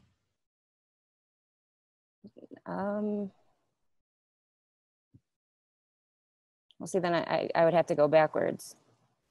Mm-hmm. Well, so here's some of the things that I kind of transcended without like working through, maybe. Is that what you mean? Well, okay, so here's another layer to that, or another aspect to this conversation before we proceed, which is that there's a difference between popping out and being able to pop out versus transcending. Transcending would mean you are able to permanently stay in that state, and it never pulls you back down, so to speak. Mm-hmm. If that's not the case, now you could go the way of, let's say hypothetically, someone takes the path of bypassing and like really takes that all the way. If you take it all the way, it's okay, but you got to take it all the fucking way. If you don't take it all the way, you're going to have to deal with the same belief systems every single time you're in a slightly lower vibration, or you care about something that happens in your circumstances, or you have an attachment to outcome, even remotely. The path of bypassing can work, but it has to be total and complete and holistic. If it's momentary, then you can still do that. However, then you'll have to face the reality of your own discomfort that will return repeatedly when you are in a relational universe, when you're looking at it from a relational subject-object perspective. So the choice is kind of up to you, but in general, I would say that if you look at the beliefs more, like what does create the unease, if there is unease, or what makes you, like, sometimes you seem a little like restless or heady to me. Mm-hmm. So it's not transcendence if you're actively trying to avoid it and not feel it and not see it and stay in a high vibration. If there's any of those antics going on, then it's disempowering because you're using a lot of energy to try to continue to bypass and transcend. So this happened on accident. It wasn't like bypassing. I never really even understood what that meant. The whole, I don't know what happened. I just woke up one day and then like the whole, like listening to other people talk about personal problems kind of like gave me a little bit of a stomach ache. You know what I mean? Like it was hard to listen to because then, because it was almost like, I was seeing it in the perspective, and I know now I'm going to sound like Abraham Hicks again, but it literally did feel like people were just compounding back onto the problem and building it and feeling energy into it. And I've always understood that concept, but I didn't purposely get myself to that point to feel that way about it. All right. So then, but from where you are at right now in your life and in your vibration and in your consciousness, like I agree with what you're saying fundamentally as a principle, as a method. And I think we should all agree to let go of like creating more of that stuff. We should all agree to look up to the sky of infinite possibility and infinite freedom rather than to continue to look down at our human things all the time. At the same time, we shouldn't be afraid of like completely resting and facing and slowing down. Like this is a tendency I see with Abraham Hicks people, is that at the end of a long period of time, they get exhausted and they burn themselves out because something about their interpretation of these teachings becomes ungrounded and becomes actually fearful. There's a fear of low vibrations that is forcing them to be like da da da da da. Now, I'm not saying this is necessarily the case with you, but there is a restlessness in maybe you're naturally ADD, I don't know, but there's something in your vibration that's a little ungrounded, and so you can be flying super high and still in that space be super grounded and be super unshakable and be super attentive and be super paused and not like have a lot of stories or thoughts going on or like conversations or like reactions or responses or so a lot of the times that is a signal that something is being avoided and it's being replaced by something else. So that's why I'm asking you the question, what is it that you do fear? And again, if you're really confident in your higher state, then you wouldn't mind looking at this. I'm not saying there necessarily has to be something there, but you'd be willing and open to look at it. Right. No, I mean, see, that was my question for the reflection in the first place, because I think I just don't know. Like I can say from my...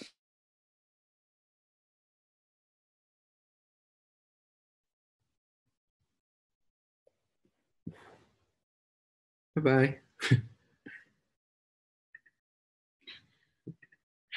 I'll wait till she returns.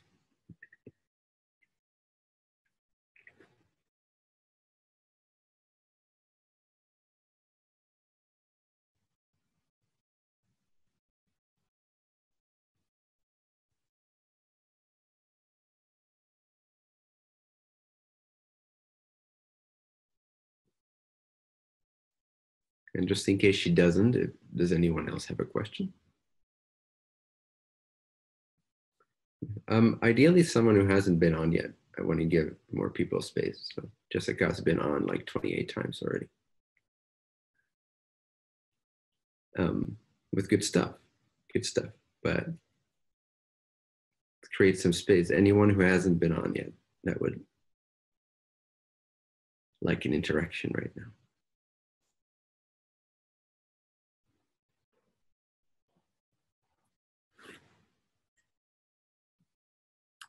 Oh, Amber is back, so I'll continue that first. Sorry, something with the internet. Okay, where did we leave off?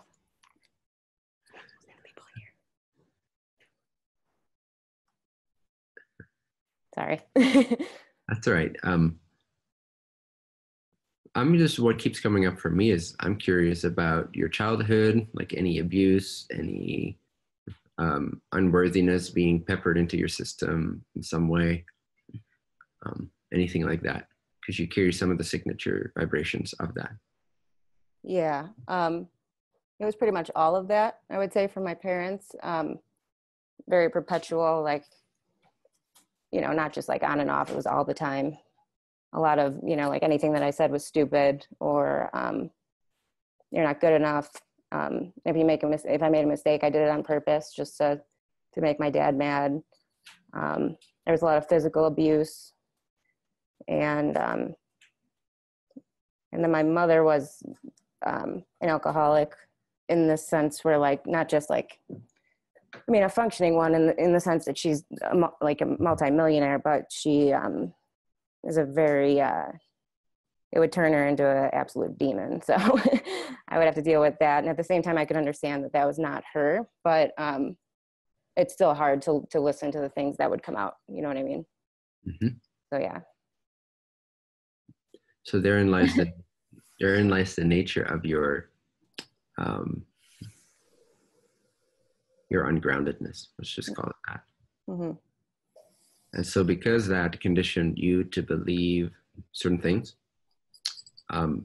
you are currently naturally avoiding or attempting to avoid the vibrational domains of those perspectives. Now, again, that's a great practice, and I really do commend you for that. And I wouldn't suggest that you stop doing that, like increasing your vibration and like staying above the shit. So that's great, but staying above the shit, at some point, it will show you that in order to go beyond, in order to go deeper, farther, become more balanced, become more empowered, whatever then needs to be seen will come up to be seen. So another route to explain this to yourself is, if there's anything right now that you feel in your life that could be more fulfilled, what would it be energetically, for example? Probably more authentic and intimate connections with other people, because now that you bring that up, I think, I do put up a wall, maybe out of fear that, somebody that close to me could maybe do that. Beautiful. Yeah. Just pause to feel that for a second.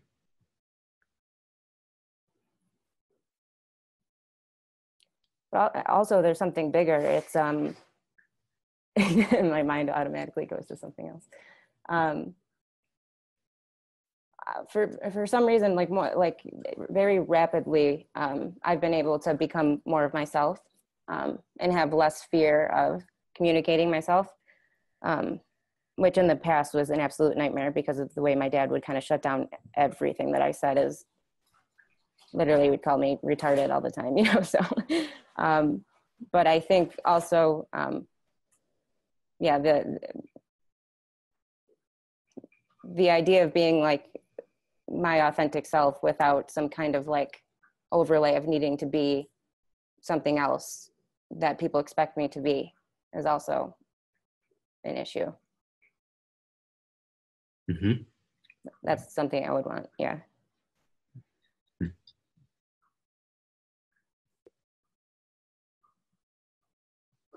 So the process required is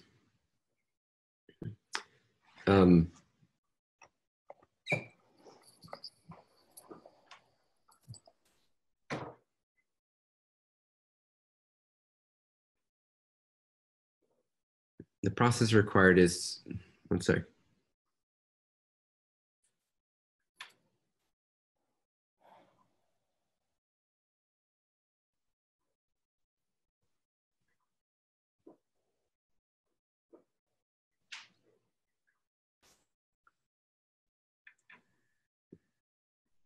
I'm getting a sense that what would be a great experience for you, what would be ideal, or the most potent,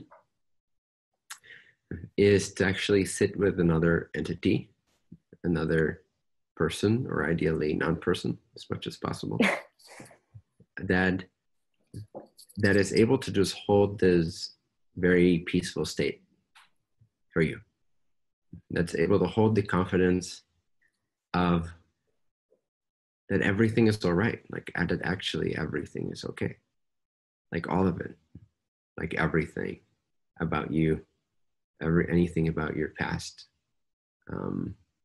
your hopes, your dreams, your disasters, who you are, how other people see you, how beautiful or ugly you think you are, how smart or retarded you think you are. That all these feelings, that every component of your human incarnation and your belief systems, that it's all right. Someone that you feel this safety with, where you can look in their eyes and you can be present to them, and you'll probably distract yourself a little bit here and there. You'll probably feel that wall coming up. That's why it needs to be someone who can hold a impersonal space for you, a space of universal love, a space you've probably never had before, directly from another entity, to where you can gradually play with letting those walls down and letting the tactics drop away, and the antsiness which shoots up into the mind, which isn't always the highest vibration. Just because it's up here doesn't mean it's always highest vibration. Sometimes we misassociate being high with being mental. So there's a little bit of that going on in you, is a little bit of consciousness shooting up into the mind and knowing it all, kind of, and like being proficient at it and being able to do it. But there's some disconnect there that makes you unconnected to the fuller energy body that you have available, which would allow for your life to expand exponentially, become more fulfilled even when nothing's happening. Allows your mind to sink down into the heart, become quiet. Allows the energy and emotional body to arise and be healed, whatever needs to be healed and acknowledged and loved. It allows for more intimate connection with other self. And it allows for this constant conditioned need for a wall to put up and to prevent or keep at a distance that true intimate connection of being seen by another and being vulnerable with another. It would allow all that to soften and dissolve and disappear. Do you have someone in your life that can hold this space for you that you know of? Ideally in person, but you could also do it online, I suppose, to an extent. But yes, I went through a lot of destructive relationships that were mirroring my father. They became less and less until finally I found somebody that was, did exactly what you said, Okay. Actually, it was the first person that just loved me, with everything fucked up about me. But I think, the group that I'm with right now, I've been surrounding myself with people like that.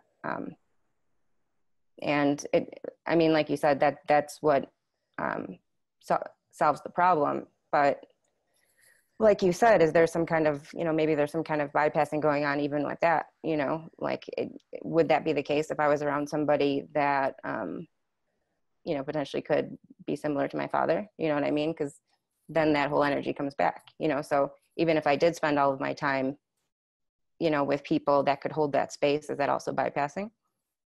You know what I mean? Yeah, most likely. There's definitely a component to that, and it doesn't make it all bad. Doesn't make it a negative approach, because there's a lot of good in it, and it's going to be rare. Probably definitely not impossible or improbable. If you want this, you can definitely seek it out. But to find a person, and maybe they are in the group that you're with currently, I can't say for sure. They can actually hold that space, like that transcendent clarity. They can see you. They can see the layers of what's happening. They can hold space for it. That you feel someone that you feel is above you in a certain way of clarity. Yeah. So that it's like a father figure, anyone that you can look up to as a father figure, but the safe version of that, or the expanded version of that. So that would be ideal, but it's just one permission slip. You can do it on your own. It's just that what seems to make you be ungrounded is a relational, or something that's cost in relationship to another person, and therefore it's extra powerful to do this with another person. Might have to put an ad out on Craigslist for someone. Yeah, maybe not. Maybe wait till our future website comes out and stuff, and you can put it on there. But good. I suppose you can always try it. But I mean, there's people here in this group, right? Like tier 1 that would be able to hold this space for you quite well, I think. I mean, I know you're in my area right now, so you could come out at some point, or yeah, there's a possibility to sit with me for like a little bit.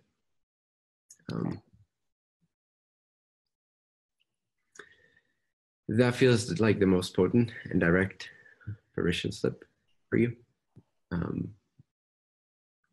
And alternatively, is just to hold that space for yourself, to imagine that presence, and you're basically inviting yourself into that space of peace and love and acceptance, where you're not running. And by running, I mean like running in your mind, running around in your thoughts, where you allow the thoughts to slow down, and then notice the discomfort of that. Notice the tendency to shoot up into the mind and sink, draw the energy back into the center, into the heart, into the space, into the peace, into the open, expanded field, into the allowance, into the okayness. Does that make sense? Mm-hmm. And it's important for everyone, like everyone on this call, but some people have done this more than you, or they're, so they're more grounded in that way. We all have aspects that we're more proficient at than others, or have less of a distortion with than others. So now from a negative state of mind, you can't do this. So that's the power of quote unquote bypassing, like stepping over the clouds and jumping into the sky of possibilities and freedom and positive points of view. But again, as long as you have a component here that wants to be relational and physical and seen and healed and create with other people, then you're going to have some level of your consciousness be involved with other people. You're going to have some level of consciousness be involved with co-creation, interrelating, and all that stuff. So inevitably, it's going to be an issue, and it's going to affect your vibration if it's not addressed. It's, in my opinion, it's more efficient to address it deeply, profoundly, truly, so that it leaves you alone. It never comes back. It's a non-issue. It's been healed. Then the vibration, in order to be high, doesn't have to be up here. You can be high all the way down here. Like you can be in the darkest, nastiest, murkiest situations, and you can still be present and high and confident that all is well, and that you are at a deep, profound level invulnerable. And that connection comes forth into those lower energy centers too. Then you can really also expand into the higher energy centers without the disconnect. Mm-hmm. Because here's kind of what happens, to relate it back to the chakra energy system. Let's say there's an experience of a relationship that enters your life, or just an awkward situation, or someone that you feel uncomfortable with, or that you put that wall up to. Now, what you're doing effectively is, at the lower chakra centers, you're kind of blocking the information of that experience from being processed by the higher perspectives. So you're actually not fully utilizing or extracting the benefit from that experience, and you're not fully opening the heart. It stays stuck in the lower three centers. And so, but since you've developed the ability to see from higher perspectives, sort of be up in the sky, if you will,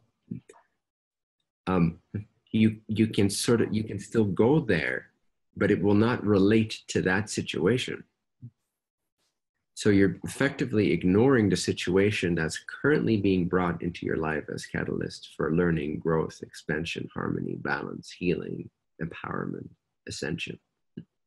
And you're choosing to use other experiences, to look at other experiences from a high point of view. And that is where the avoidance happens. That's where the disconnect happens. In order to be more radiant and pure in your higher energy centers, you have to become allowing of any experience that wants to come through to be interpreted and opened up through the higher centers of interpretation. So if you block a certain type of experience or a certain domain of experiences because you associate that with being dark or negative or not positive or not constructive, then you'll be, in that sense, disconnected from the catalyst and the healing that life wants to bring into your life. You'll suppress that, but you'll go into the higher perspectives. But in order to do that effectively, you need to not think about this. You need to think about other things.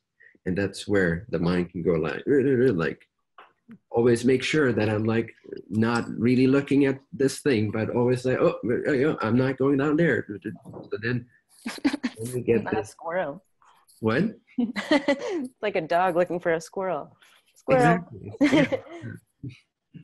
So, and there's an innocence to all of our vibrations, but just talking to you, there's this loving, wandering essence to what you are. And there's absolutely radiant and bright worthiness that is there. And you just need someone or yourself to hold the space where the predominant vibration is seeing that aspect of you and offering that space for the erratic mind to find peace, harmony, and safety and healing in that space, and therefore empowerment.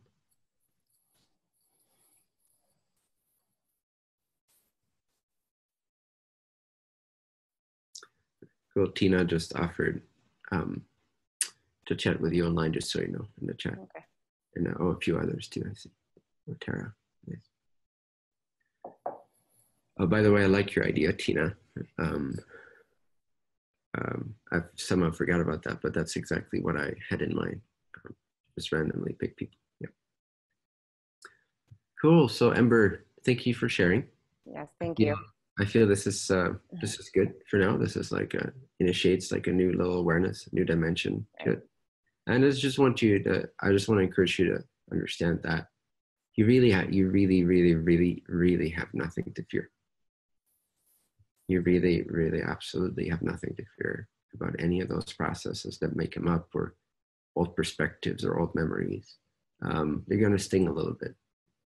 You know. My biggest fear was just avoiding them, and not dealing with them. So it's not my concern. Cool. Good. Well, thank you. Good luck. Much love.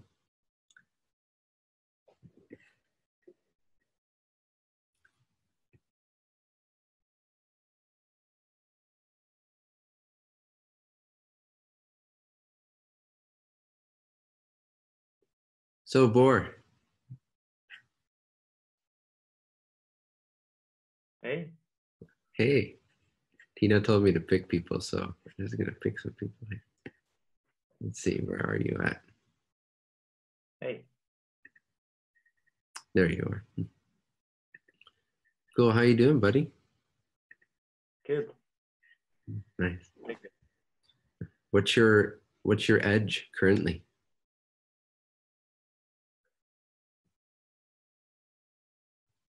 This is a little edgy right now. Nice.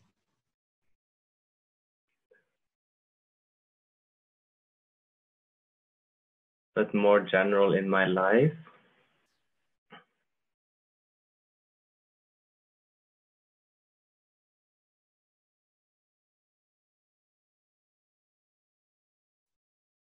Just kind of like staying with my highest path instead of submitting to something lesser. Like staying in the stream of what is going towards more of me, instead of getting busy with some kind of worrying or some kind of just distraction.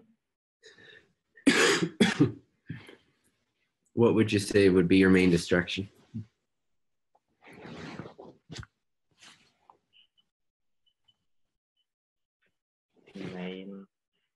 First thing that comes up is relationship.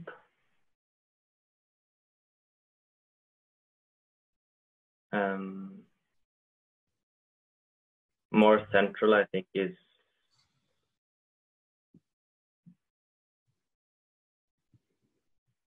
comfort. Comfort as in?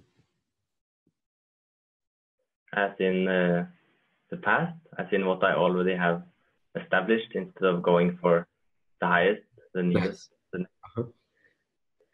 Yep, like Anurag says, the evil of better.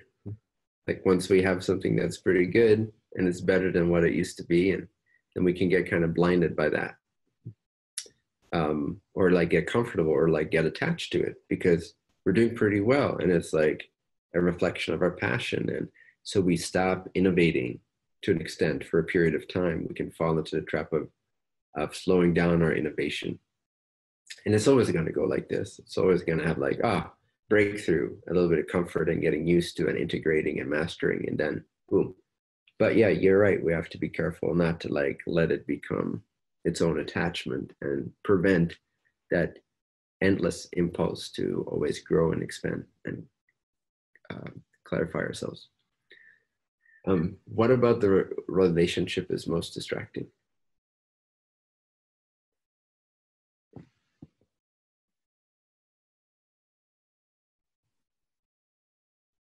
Well, there is dynamics, specifically in like close relationships, like girlfriend-boyfriend relationships and closer friendships, which just gets me into a state where I'm certainly not being there offering my service, and instead I am requiring them to be at a certain place, or having some kind of standard or some kind of idea of where they should be, or how intelligent they should be, or how evolved they should be, or how much they should understand me, or how much they should, just having expectations of them instead of seeing them as just like people, you know, like people that get lost and have struggles. And I get this like higher expectation of people closer to me. And then that distracts me through that. Then I start to just become like irritated and just, not particularly helpful. Nice. So do you feel like you can see a higher version of them than they're living up to? Yeah. Cool. Yeah. So just be very mindful of that. I mean, I have that all the time, and it's definitely been one of my main challenges as well in my personal relationships and all that stuff. Is seeing a version of someone that they're capable of, and coming at it from a point of view of what you're already used to, in terms of seeing how accessible that is, and seeing how possible that is, and seeing even specifically how to activate that or how to get there. Sometimes all it takes is like one little suggestion, and if only they would do this, or if only they would think a little bit more like that, or that would then bring in that new version, which you see is what they actually want, but it's not where they're currently placing themselves to be. So just be really aware that your own well-being, that your own happiness, your own freedom doesn't get associated with their highest version. Like, and the more you see this, the more you understand the loneliness that is required in this path. And the more you need to learn how to fall in love with that loneliness, that aloneness, that you are a lone wolf when it comes to this. Because as soon as you start associating with that higher version of them, and you start subtly associating your path or your freedom or your clarity or your passion with them attaining their highest version, or at least the one that you somehow have been given access to, then it gets intermingled, and that's when the free will boundaries start blending a little bit. So you gotta be careful with that, because you'll be the one that has to pay for the repercussions of that. Because if you encourage someone to do something or step into something or be a certain way, more than just offering it as a clear reality, like, this is what I see, this is what I believe is possible, this is how I think it's possible, and just you're giving them that clear reflection, but it's an offer. As soon as it goes subtly beyond being an offer and it becomes a pushing, and I'm not saying you can never push, Because if you're in a really truly clear and unbiased state, sometimes pushing will happen through you. But there will not be any personal attachment to them actually attaining that state. Like you see your own aloneness, you see your own detachment. You're very clear in that moment of being a mirror. When you're being a mirror in that state, you very, very clearly feel that your happiness has absolutely nothing to do with the outcome of that circumstance or dialogue. They can take it or leave it entirely. And that's that liberated aloneness, that perfected aloneness. So if we falter from that even a little bit, usually we'll have a preference for their path. And that's what we usually associate as not being alone. Whereas aloneness is like, I don't actually care about your path. Like, I do, but I don't. Like, I do because I see what's possible for you and I know who you are. And I'm going to give you that reflection so that you have the option to choose it more consciously if you want to, if you're ready. But just be aware where any of your own personal attachments play into their state so that you'll be more comfortable or you'll be more recognized or you'll be more met or you'll be more this or more that. And the more you can say yay, fuck yay to your aloneness, like actually like feel like you're the fucking master of the entire universe and you're above and beyond needing any relationship, the more you can actually step into that reality, the easier it is to just be a quote unquote father figure or coach or mirror to other people without needing them to be a certain level, because you really don't need them to be at a certain level. Now that might change the relationship dynamics, or it might make it like go in unusual patterns, or they may not like that because you seem too independent, and so there might be other kinds of games that will result from that. But still, essentially speaking, you are absolutely free, and the only way to be purely of service is to always know your own freedom, free of your association with others. So that's the tricky thing about relationship is, and I've, bless you. Yeah, anything you want to say? No. And is that, what was I going to say? Tricky thing about relationship. Oh yeah, is almost there.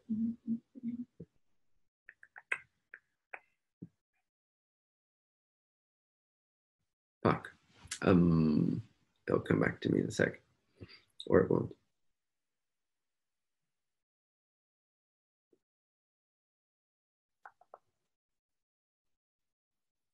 And also, today I'm getting a lot of negative psychic attacks, agreements, or greetings, just so you guys know. So if I seem slightly more distracted than usual, that's part of it. It's kind of like a deflecting that then happens. So you'll feel the distraction that is being wanted or influenced. And so to an extent, that is what's occurring to the system, the mind, the body, the focus. And then it's a process of re-empowering the focus, re-empowering the focus, re-empowering the focus. But it's kind of like trying to read a book when someone is like talking to you and like shouting in your ear. It's kind of similar to that, but then on an energetic level. So forgive me if I miss a few sentences here and there. I'm trying to deflect and like do.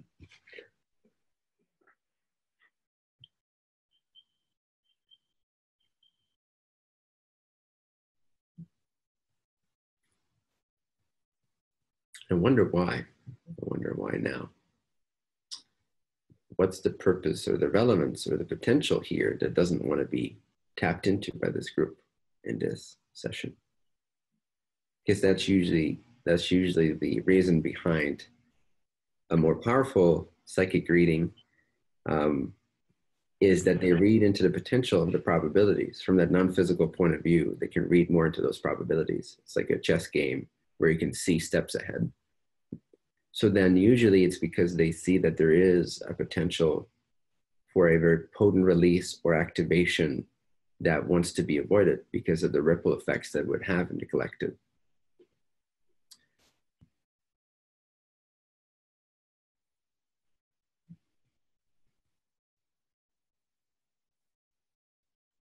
So this makes me seek for what's the actual topic that still wants to be addressed during this call.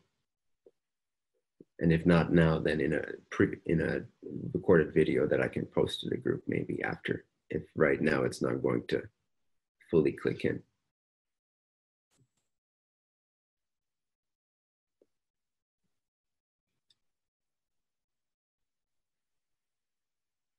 But yeah, there's a potential. There's a potential for this group right now that doesn't want to be tapped into.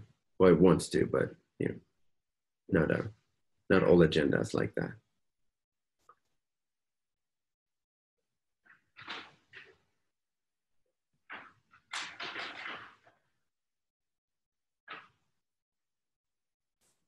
So maybe one of you guys is being less targeted at the moment and has a vision for what wants to come through this group today or very shortly. I feel there's some window of time to accomplish this regardless. So it doesn't have to be right now this session. It could be tomorrow or the day after. We can do an impromptu session, or I could shoot a video once I'm like really clear on the angle. But I'm curious, actually, if one of you guys is sort of off their radar because they're not expecting it to come from you. If you have a level of clarity regarding a clear vision, kind of like Bor was describing and I was describing, seeing this clear version of another entity, you can have the same thing towards a group or a program or a session or show or whatever it is.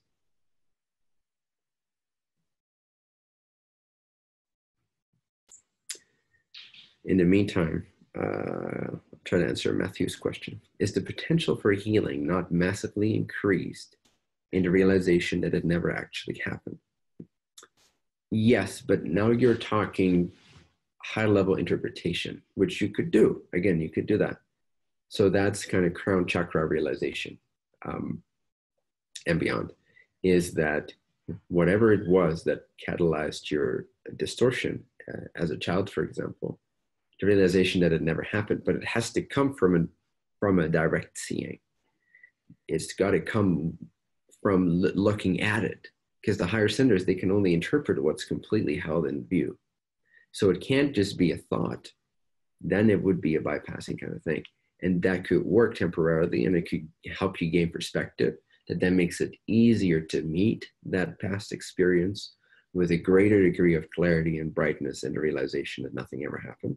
You can bring that realization to each event in your life if you wanted to, or as they come up. But ultimately, like the true recognition of the sacred nature of everything, and or you could say beyond that, that nothing actually ever happened, which indeed, my friend, is the ultimate healing. And that's what I've experienced when actually passing through the black hole, if you will, and being one with the absolute at the exclusion of everything else. Like they're only the one absolute, no, like other veils, it's absolute healing.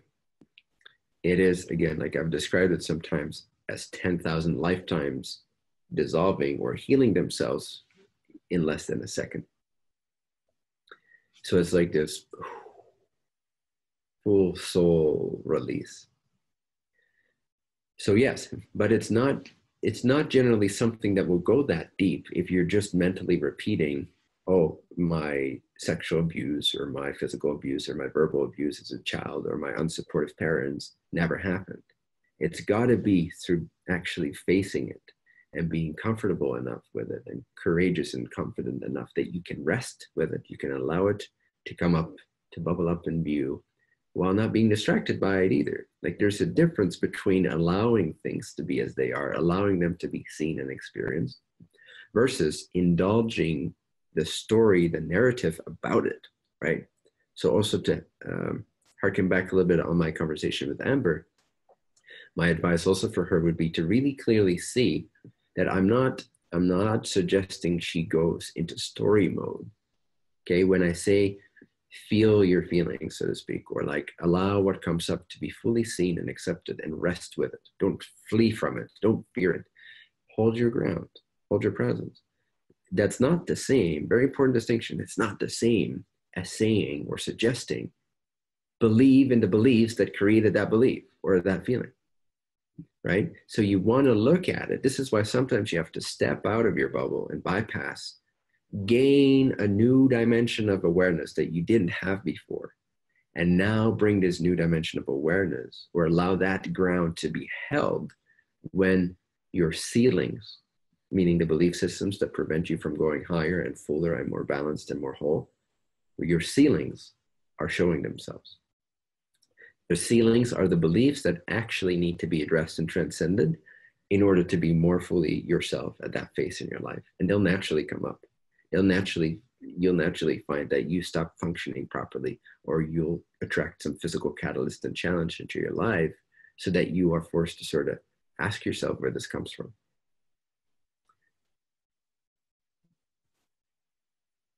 But so again, when I say rest with the feelings or hold space for the experience, I'm not saying indulge in the narrative, believe in the narrative, keep thinking those thoughts. No, I'm saying hold this vast space, a fearless presence, stable, grounded, fearless presence. Just stay present, stay present, stay present, stay present, stay present, stay present to your presence, stay present to your presence.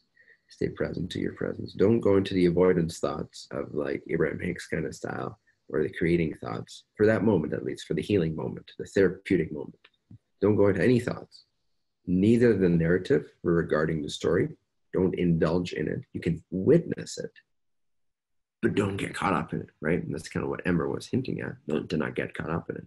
But then she has an association, as a lot of the Abraham Hicks community, respectfully, so with respect to that community, because there's a lot of good teachings there. It's just somehow misinterpreted a lot of the time, I think, anyway. So then the tendency is to associate being present to the experience releasing itself, the energetic experience of the releasing itself. We have a fear for that because we associate that with the story, like, and falling back into that belief. But that's not the same thing, my friends. In fact, you're falling into the story when you're trying to flee from it, because you trying to flee from it and not ground yourself and not courageously face and embrace that old perspective, that is actually a sign that you still believe in it. If you really didn't believe in it, you wouldn't need to go anywhere. You wouldn't need to flee into any thought. You wouldn't need to distract yourself at all. You wouldn't need to make up a spiritual story about how high you are or this or that. You would just fucking shut the fuck up and be present. You would get really fucking real with yourself. And that's the most spiritual, amazing, expanded, blissful, self-loving, courageous gift you could ever give yourself. It's not mundane. It's not low to the ground. I agree that perpetuating stories is low to the ground. By all means, fucking pop out of that shit. Avoid it at all costs. Avoid perpetuating your stories at all costs. Pop out of it, but then investigate the belief you have that create those stories, including the story of running around Abraham Hicks style and like not trying to feel things because you don't want to fall prey to that reality. That's fucking fear. It's not believing in yourself. It's not loving yourself. So you want to hold the space, be present to it, be present to it, be present to it, until you find this courageous freedom in the experience that's unaffected, while you allow the emotional body to arise and heal itself in your very own presence. Like I was suggesting, Ember, find someone who can hold this space to make that such a profound experience for her of healing. But that's exactly what you are ultimately required to do for yourself. Let's see if that kind of answered that question. Is the potential for healing not massively increased in the realization that it never actually happened?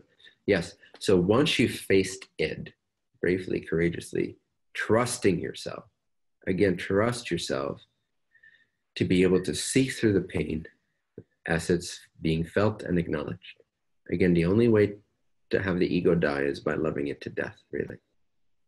And popping out experiences are great because they give you access to greater love, greater freedom, greater perspective, greater courage. But then when these experiences, these ceilings do show up as ceilings, those beliefs show up as ceilings, then definitely trust yourself, be present with it, get grounded, slow down. The more you think about your pain, the less you're actually admitting it, accepting it, and transcending it. So slow the fuck down, way down. Way down. If you want to check if you're real or not, see how many thoughts you have. If you're racing around, then you're definitely being inauthentic and you're not believing in yourself. And you're being afraid and you're still buying into the belief. You're actually still buying into the belief that generated the narrative and the feelings. That's why you want to avoid it. If you didn't believe in it, you'll be able to look at it like it's a fucking butterfly landing on your penis. It'd be like the most amazing thing ever. Like, why did he pick that spot? Like right on the fucking tip. You would be able to have this attitude towards your own emotions. Or clitoris if you don't have a dick. But it's the same analogy. And it works. Both analogies work. So you can look at any experience with that degree of marvel if you're actually truly transcended the belief that generated it. Otherwise, you're just doing a combination of transcending or exploring what it's like to be without it, but you're also still avoiding it. Therefore, you're still buying into it. Someone who doesn't buy into the belief anymore believes in themselves and the power of God and their open universal heart, trusting, open their heart center.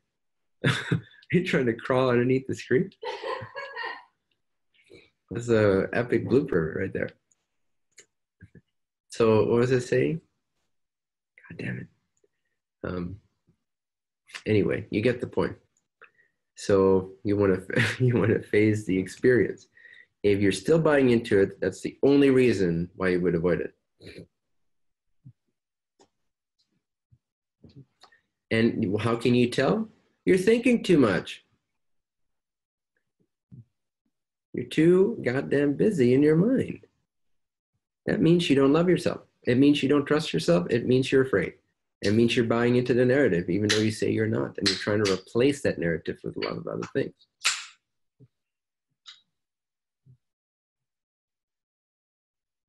So get grounded, get real, and trust yourself. It'll be the most spiritual thing you do. It'll be the highest. And then, after that courage has been gained and the heart has been opened to it and it has been loved and forgiven and it has ushered you into the next phase of true communication, and in the case of Amber, that would be being able to open up the barriers and being able to really vulnerably, truly relate to another, because Amber then knows that she's no longer truly vulnerable. Only the lower three chakras feel vulnerable. The heart, the throat, and the third eye and beyond, vulnerability becomes a myth. And so when the heart starts to open and trust starts to enter, universal love starts to enter and flow through, then also it becomes easier and easier to express oneself freely. Because all the lower chakra stuff is being healed by the heart.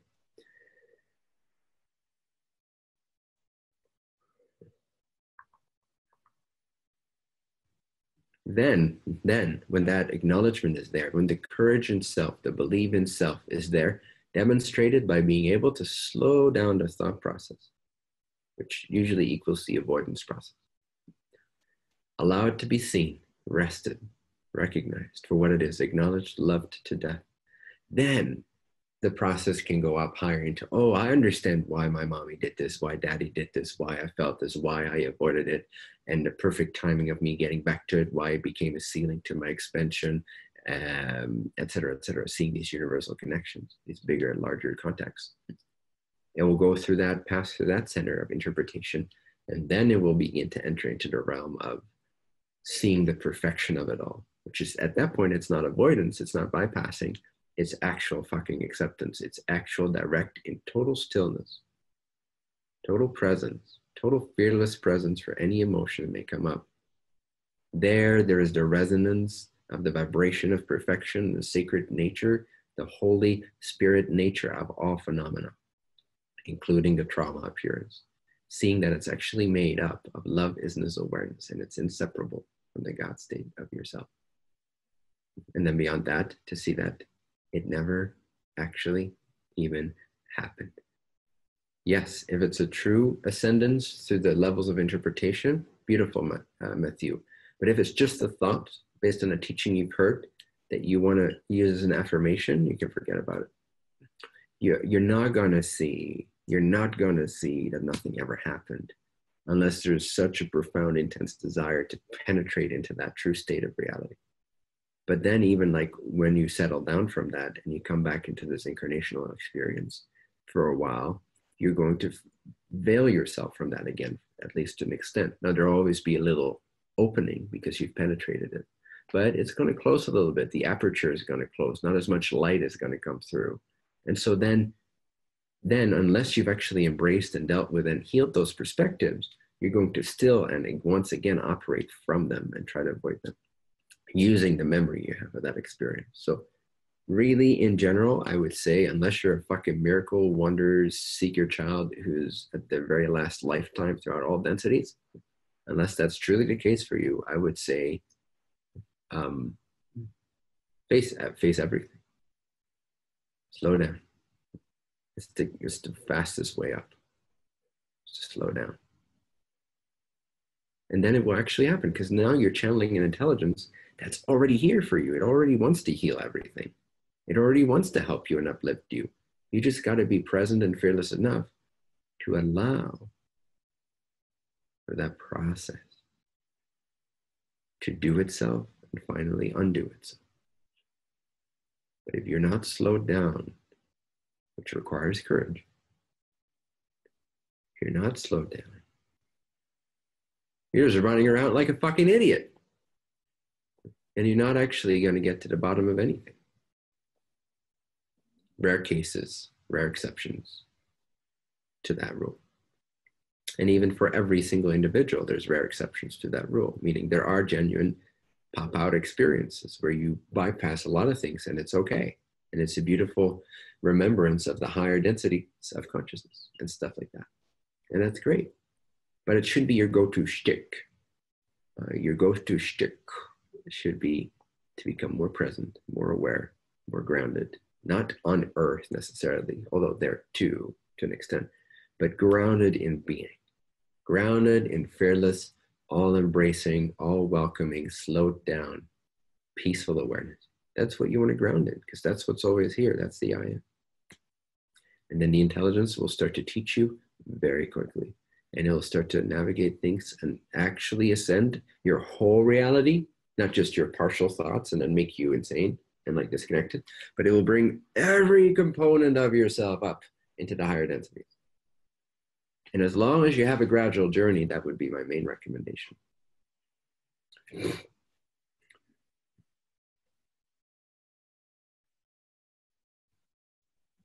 How you doing, Bor? Good. Cool. Did anything clarify for you or like break free?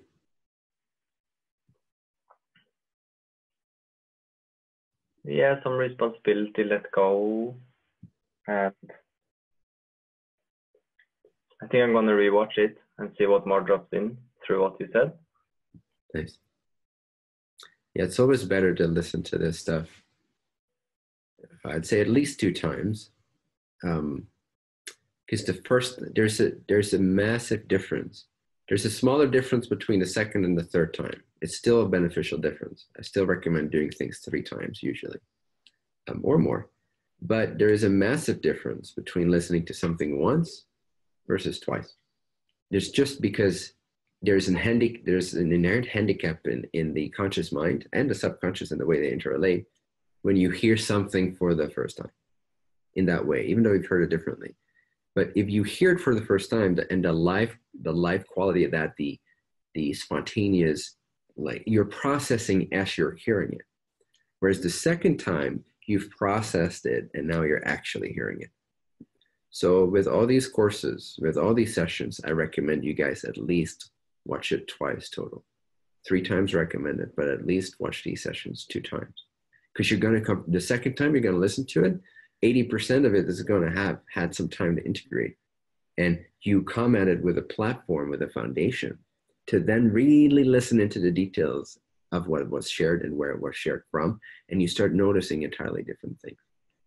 So definitely twice. Recommended 3 times, but definitely twice these sessions. Otherwise, they won't really sink in so much. Mandatory. Okay. Karen says it's fucking mandatory. Twice. That's great.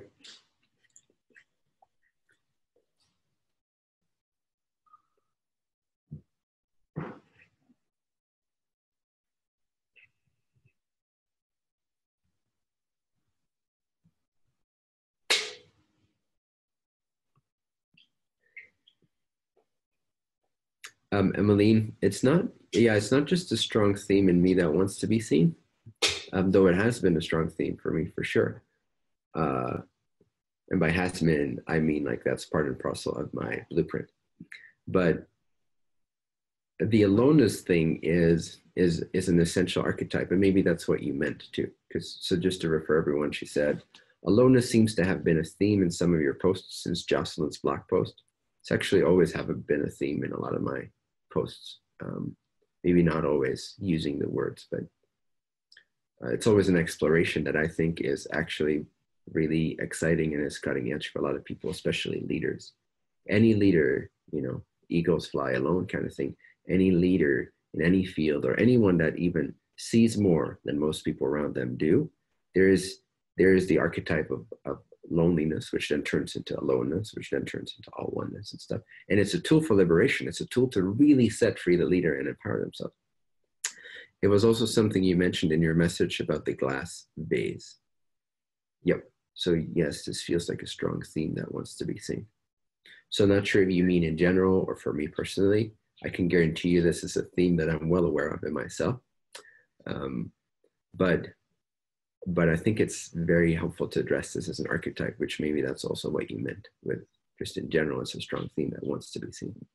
Well, and essentially it's very important to understand that archetype and the faces of that and the expressions of that and the benefit of that, how to make use of this in this program. It's actually, in my opinion, really important to understand loneliness, aloneness, and all oneness, and the role that plays in the shepherding life. Because this is all about, like Corey mentioned something that someone, I think Jordan Peterson or something, admitted somewhere that he is an elitist, which is such a taboo to say. But someone asked him something like, well, it sounds like you're an elitist. And he says, well, actually, yes, I am an elitist. I'm totally paraphrasing what I heard from Corey that she saw somewhere. So, but the topic is what applies, not the actual thing. And it's a taboo because we all come at things from a low self-esteem, right? And so from low self-esteem, which is the common condition of most human beings, we are afraid of elitism in terms of what I mean then by elitism at this point or in this conversation is understanding that what you're exploring and what you're demonstrating is cutting edge when compared to the majority of the population. So you can be elitist in anything. You can be an elite ice skater. You can be an elite scientist in a particular field. You can be an elite spiritual leader, because not everyone is doing that. And not everyone is doing that to the degree and to the detail that we are addressing this. So there is an elitism, or not elitism in terms of inequality, but there's an elitist nature. There is a top of the line nature to what we're exploring here. And so what a lot of you guys have already been experiencing, and you'll continue to experience this, I'm not trying to project this onto you, but I just don't see any other way that you're not going to, at least to some extent, deal with this experience, which is that you see more than other people see. And it's not an arrogant thing when it's true and it doesn't determine your well-being. If it's simply an observation that is accurate, objective as possible, and you're not observing it to feel better about yourself, then it's a pure observation. It's not arrogant. It's just the truth. I see more than you do about this situation or in this scenario or about your own emotions or And the shepherd, the whole nature of the shepherd is that they see more. That's the whole fucking premise. Like, we can't move into shepherding consciousness not acknowledging that the whole premise of that is that we are able to see more than a lot of other people are able to see. Otherwise, we would be unfit guides. So this whole conversation, like, let me pull up this Facebook comment. I think it was here. Like, I'm personally kind of fed up with this conversation in the collective. Like, it's time to address this. And it's time to not just me address it, but it's time for a lot of people out there to address this. And I think it is being addressed in different fields of life. But in the spiritual community, especially, this equality, inequality thing is such a debilitating fucking topic. It really prevents people from just taking in the information and growing. So, for example, and there's always a comment or two that I receive on my posts, because my posts are kind of elitist a lot of the times. They are a lot of, this is higher than that. That's my passion, that's my niche. That's like making these distinctions to offer them as teaching. So I just wrote this blog article, The Paradoxic Life of a Bodhisattvic Mirror. And one of the first comments was, each one of us serves this role, my friend. Like, already there's like no receptiveness to the actual message. So it's debilitating to this person. Each one of us serves this role, my friend. You can feel it's a bias. It's not really about the article. It's not really addressing the content. It's not really furthering the conversation so much. You feel it's personal. Each one of us serves this role, the Bodhisattvic mirror. It's not true. To begin with, hardly anyone does, except unconsciously. So then, person says, although we may not always be aware of it, that is accurate. There is none more spiritual than another. We are one. So this is one of the more balanced responses to this from this demographic, but it's still, you can still feel the vibration, the frequency of it coming from inequality. So it still is debilitating. It's more advanced than the comments like, or you're a narcissistic asshole, who do you think you are? But it's basically the same message. So try to hear in this message, you're a narcissistic asshole, fuck you, I'm just as good as you are. And you'll see there's not that much difference. Each one of us serves this role, my friend. Although we may not always be aware of it, there is none more spiritual than another. We are one. I mean, it's a much more advanced version of it. It's a much more grown-up version of it. But, so my response to this was, does this equality conversation never get boring to people? We are essentially equal. In fact, we are essentially the same one being. Let's get over that and start appreciating the differences more accurately for what they can offer us. If we are willing to stop fearing other entities knowing or seeing more than us, would you go take a tennis class and then claim you're just as good as the tennis instructor, and that he should not describe what he's learned and demonstrate how it works, because you fear that proves you are less worthy than him? Let's get over equality, because quite frankly, essential inequality doesn't exist. So why try to protect yourselves from something that can never be proven true anyway, which is being less equal than another, can never be proven true. So why fear it? Now that you're over it, perhaps, you can embrace the probability that I function as a mirror more consistently than you do. And if so, and you're interested, you can now proceed with fearless humility to learn from this example to benefit and accelerate your growth. This equality issue should become a non-issue if you wish to accelerate your growth. We are the same one, but we do not operate the same. The response being, well, that's me told. You must be more spiritual than me then. So you see, it's just an endless dialogue of, it just doesn't ever go anywhere, no matter how advanced it poses itself. It's based in this collective virus of we're not good enough. And we can only have compassion for it, but at the same time, the way out of it is to address it, I think. Or just fuck off and we're not actively being of service. And we're just only radiating the light of God. That's also a method, it's a way. And it's a way I encourage no matter what anyway, is to have that foundation of radiance be your foundation of service, no matter what you're doing or not doing.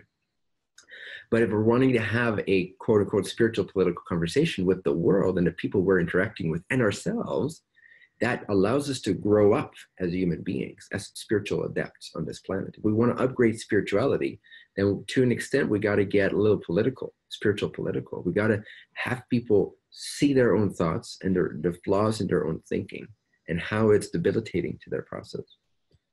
So this is an important one. And so I say all this because this also relates to the theme of aloneness and the archetypal process of the hero's journey through aloneness. And the higher you go, the higher you go, the higher you go, as compared to the common average denominator, so to speak, of the collective that you're incarnate in. Could be a different planet, right? But right now we're on Earth. So, but the higher you go, and the bigger the contrast becomes, because it's exponential with anything. The more you apply your willpower, the more you apply your spiritual knowledge, the more you apply yourself to anything, you're going to get better at it faster. Now there's exceptions to this, like physical components, like you'll gain a lot of muscle at first, but then it takes more effort to grow. But things that don't have that physical limitation, you'll be, let's use the momentum of free will. When you gain more free will and you start applying this to your life, like with passion and integrity and wholeness, you start training that. You get used to that level. Then you bump it up. Then you bump it up. Then you bump it up. And so you're on this exponential track where the very thing you started out with, which is a little bit of more free will, and a little bit more free will, and a little bit more of the power of the one infinite creator expressing itself through you. Now that becomes so self-rewarding that more of your focus and energy goes into creating it. You're actually becoming more crystallized and more passionate about the passion itself, about that journey itself. So you start accelerating, where a lot of people are still in the cesspool of distraction and randomness and conflict and oppositional frequencies. So that difference vibrationally, that vibrational difference, or the difference in skillfulness and awareness, in this case, in other fields, there's other kinds of differences. But in our particular field, it's especially all-encompassing because our difference consists of the awareness of self, life, other self, the dynamics that are not being seen by other self, that are debilitating their entire life's expression. So it's quite a comprehensive difference to be dealing with. So this will not just make you an elitist or make you alone in ways of like, well, I'm the strongest man on the planet and nobody else is, you know, which is kind of trivial in the end, because you still have friends and you're still drinking beer and you're still as stupid as the person next to you. And you're still as advanced as the person next to you. What we're talking about is an entire identity transformation that will generate such a difference between your vibrational perspective and that of the average common denominator of the people around you, especially mainstream. You can minimize this by hanging out with people and training people that are able and willing and desirous of this as well. So you can have that buffer. They can be your buffer in a sense, so that that difference is not too great all the time. But every single one of you guys, in my estimation, is going to deal with this and has already on many occasions dealt with this, maybe not as consciously as we're talking about it today. But it's absolutely an important, it's not just a theme like, oh, this is a distortion to resolve. It's not a distortion. It's a result of practice. It's a result of waking up inside of a society that's vast asleep. So it's not, I could interpret what you said, Emmeline, in many different ways, applying to many different things. But one interpretation of it is that it is a strong theme that wants to be seen. Could also be interpreted as, oh, it's a theme. It's like a distortion that needs to be seen. And in a way that's not entirely inaccurate, but it is much more than a distortion, like you feel like you're unworthy. Now, and in fact, I would say the aloneness thing is not a distortion at all. It is how we respond to that will reveal to us our distortions, which want to be seen. But the aloneness or the loneliness thing is actually an archetype. It's actually something that almost inevitably we're going to have to experience and move through that's going to affect your perspective. Ultimately, yes, it's a distortion until it turns into all oneness and beyond. But it's not so much a personal theme that needs to be seen, like that's created in childhood. It's an actual universal archetype, if that distinction makes sense. So not sure what you mean by theme, but if by theme you mean sort of a human theme, then yes, in my case, it's particularly thematic and prevalent. But what I'm suggesting is that for every single one of you guys, the higher you go into this awakening, the more this will become your theme as well. So it's not even so much the personal theme, although there's also personal aspects to my theme of aloneness. That is true. But that's not the same as the archetype that we're all going to have to deal with. So, yes. So you're going to be experiencing, to some extent, and you already have probably, the aloneness when it's filtered through a lack belief or through a thematic understanding of it. That aloneness is experienced as loneliness, like there's a lack in it. When that lack is resolved, the loneliness starts to become blissful. It starts to become an aloneness, a mastery, a sufficiency, an independence, kind of like a fifth density commensurate state of consciousness. Wisdom, it becomes independent. It becomes alone, and that's okay. And then beyond that, it resolves. You can access the higher density resolution of there isn't even aloneness anymore. There's just all oneness. Like, because there's no reference, there's no subject object there to reference the aloneness as belonging to an entity here. But you're going to go through that ladder probably many times up and down until like you get more aware of the higher levels and it resolves the lower levels, so to speak.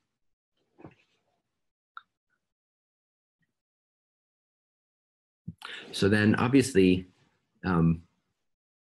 when you're addressing things like Bor was feeling in his personal life, and like I feel in my personal life a lot, and I think a lot of you guys feel in your personal life,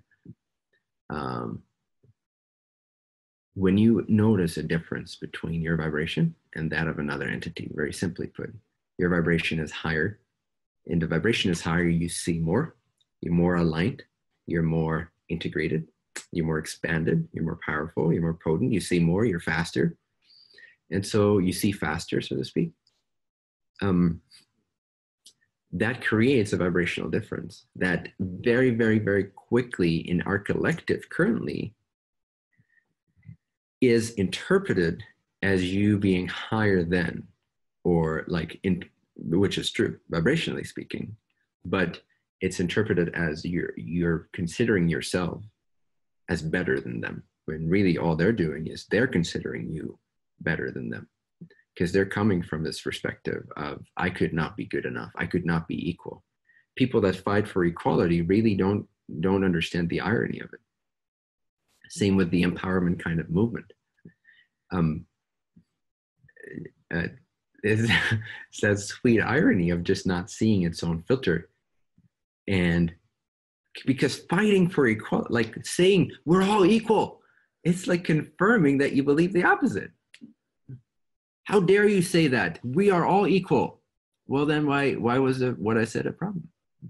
So it's such a prevalent virus in our society. It's one of the most debilitating collective themes.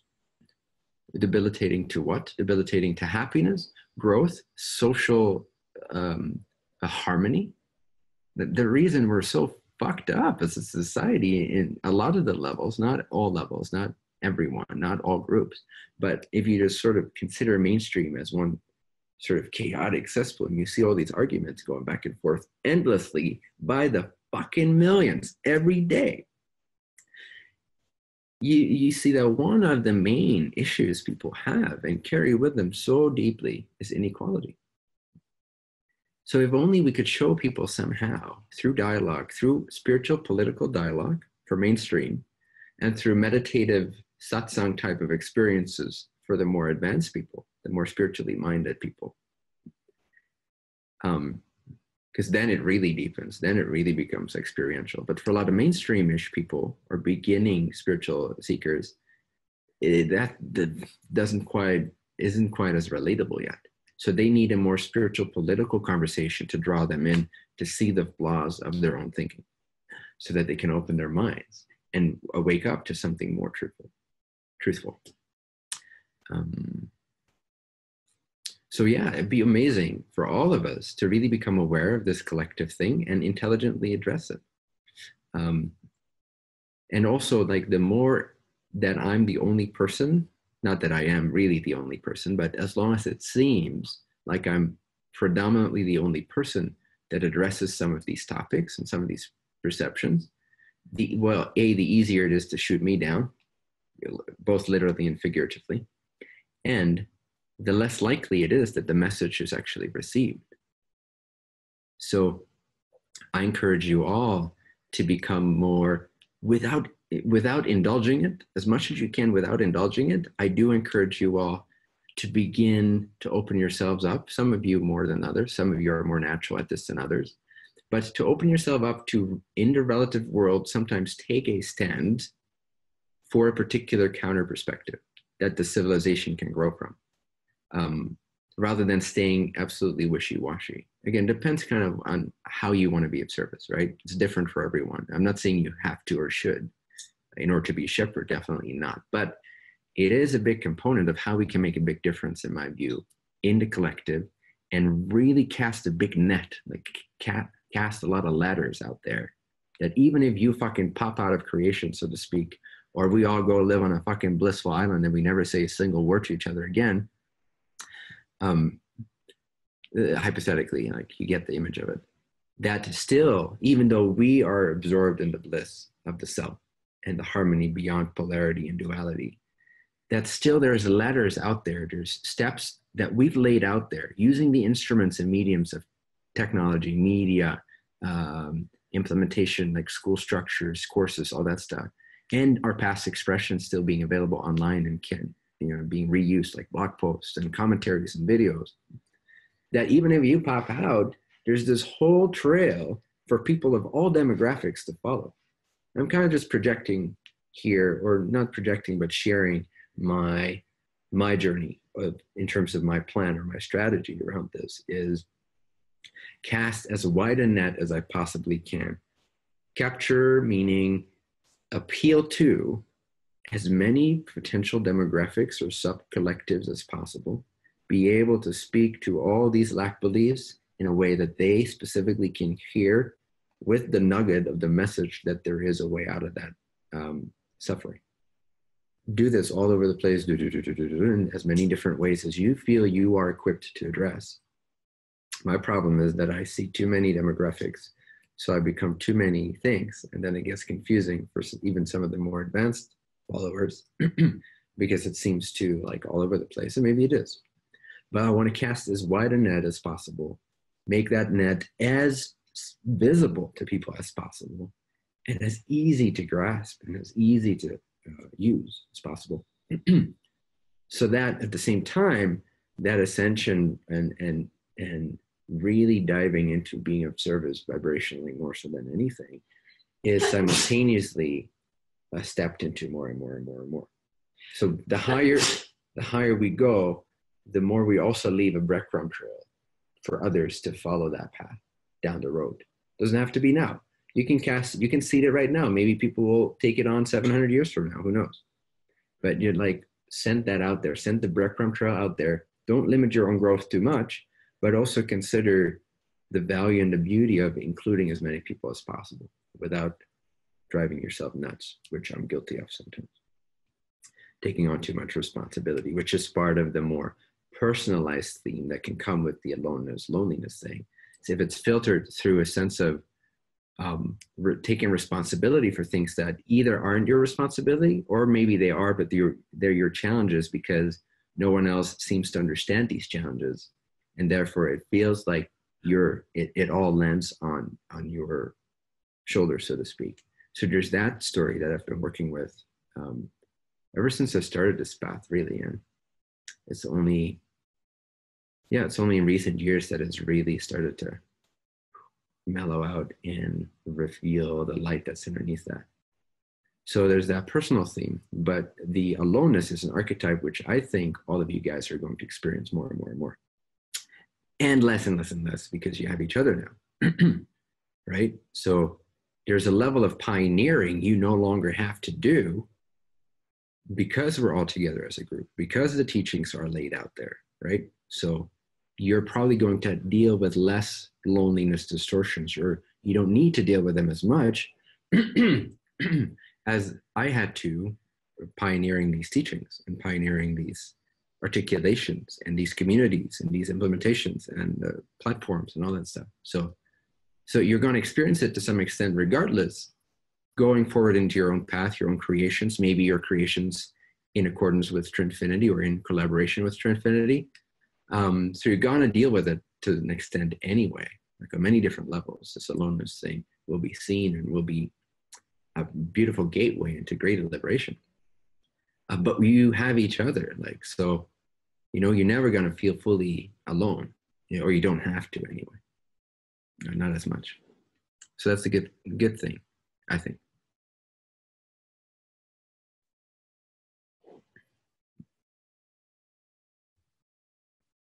What kind of demographics? Well, any demographic out there, Anthony. Like any person represents a subcollective. And there's many subcollectives. And you've met all of them by now, pretty much all of them. Like there's some subcollectives you probably haven't met, like maybe the slums in India, or like hard rock redneck country, or, you know, there's certain niche demographics you may not have experienced. But we all experience so many demographics, especially if you're traveling, if you've traveled around a lot, and you're dealing with a lot of people online from different countries and different backgrounds and different forms of abuse and victimization. And you're going to pretty much, in political orientation, spiritual orientation, philosophies, lineages, all that stuff, you're gonna gain a wide awareness of all these demographics. And so for each demographic, you can tailor the message. You can learn to speak their language. But first, you got to understand their problems. You got to understand where they're coming from, what their lack beliefs are. And then you can cater the language to accommodate that, at least a little bit. Yeah, not to get lost in that though, but just have an awareness of it. Like just stay your course, go as high and as powerful as you can get, integrating every lower aspect of yourself into the higher aspects, and keep your course and do what's most exciting as an expression for you. Don't go dabble into the demographics if that's not something that comes natural to you, but just be aware of it. Everyone speaks a different language, and we want to cast a net so that we don't always have to be at that level interacting with them personally. So see how you in your life can begin to have those dialogues personally, because that's good for your own growth and learning, to get to know these demographics, to fine-tune the message, but then also generate and implement designs, architecture, structure, environment, websites, message, videos, whatever it is, platforms, that then casts that net, even though you no longer need it for yourself. You don't need that dialogue for yourself. And so it's a service, it's an act of service. And you can provide that act of service to whatever degree your free will wants you to. And that's a different kind of balance. Again, that's another balance for the shepherd to figure out, is to what extent to extend himself or herself into the world of others, and to what extent to stay completely wise and aloof. And there's a balance there. There's a sweet spot there that's different for every person. And sometimes the sweet spot is to leave it all behind and not engage at all. And sometimes the sweet spot is to fully engage and really test your spirits in the midst of the mud of this collective. How would you fare if you're just human for a day or a week, you know? So again, I'm just speaking from my own experience. Not all of this may be relevant for you guys. So just take what resonates and leave what does not, as always.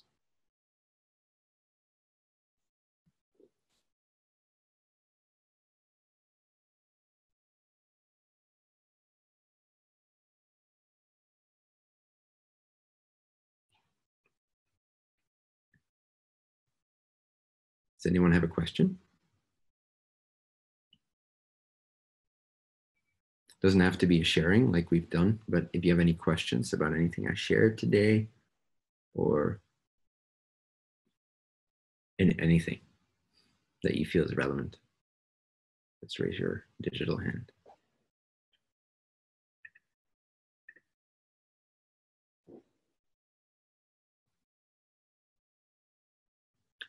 Look at all those pretty faces.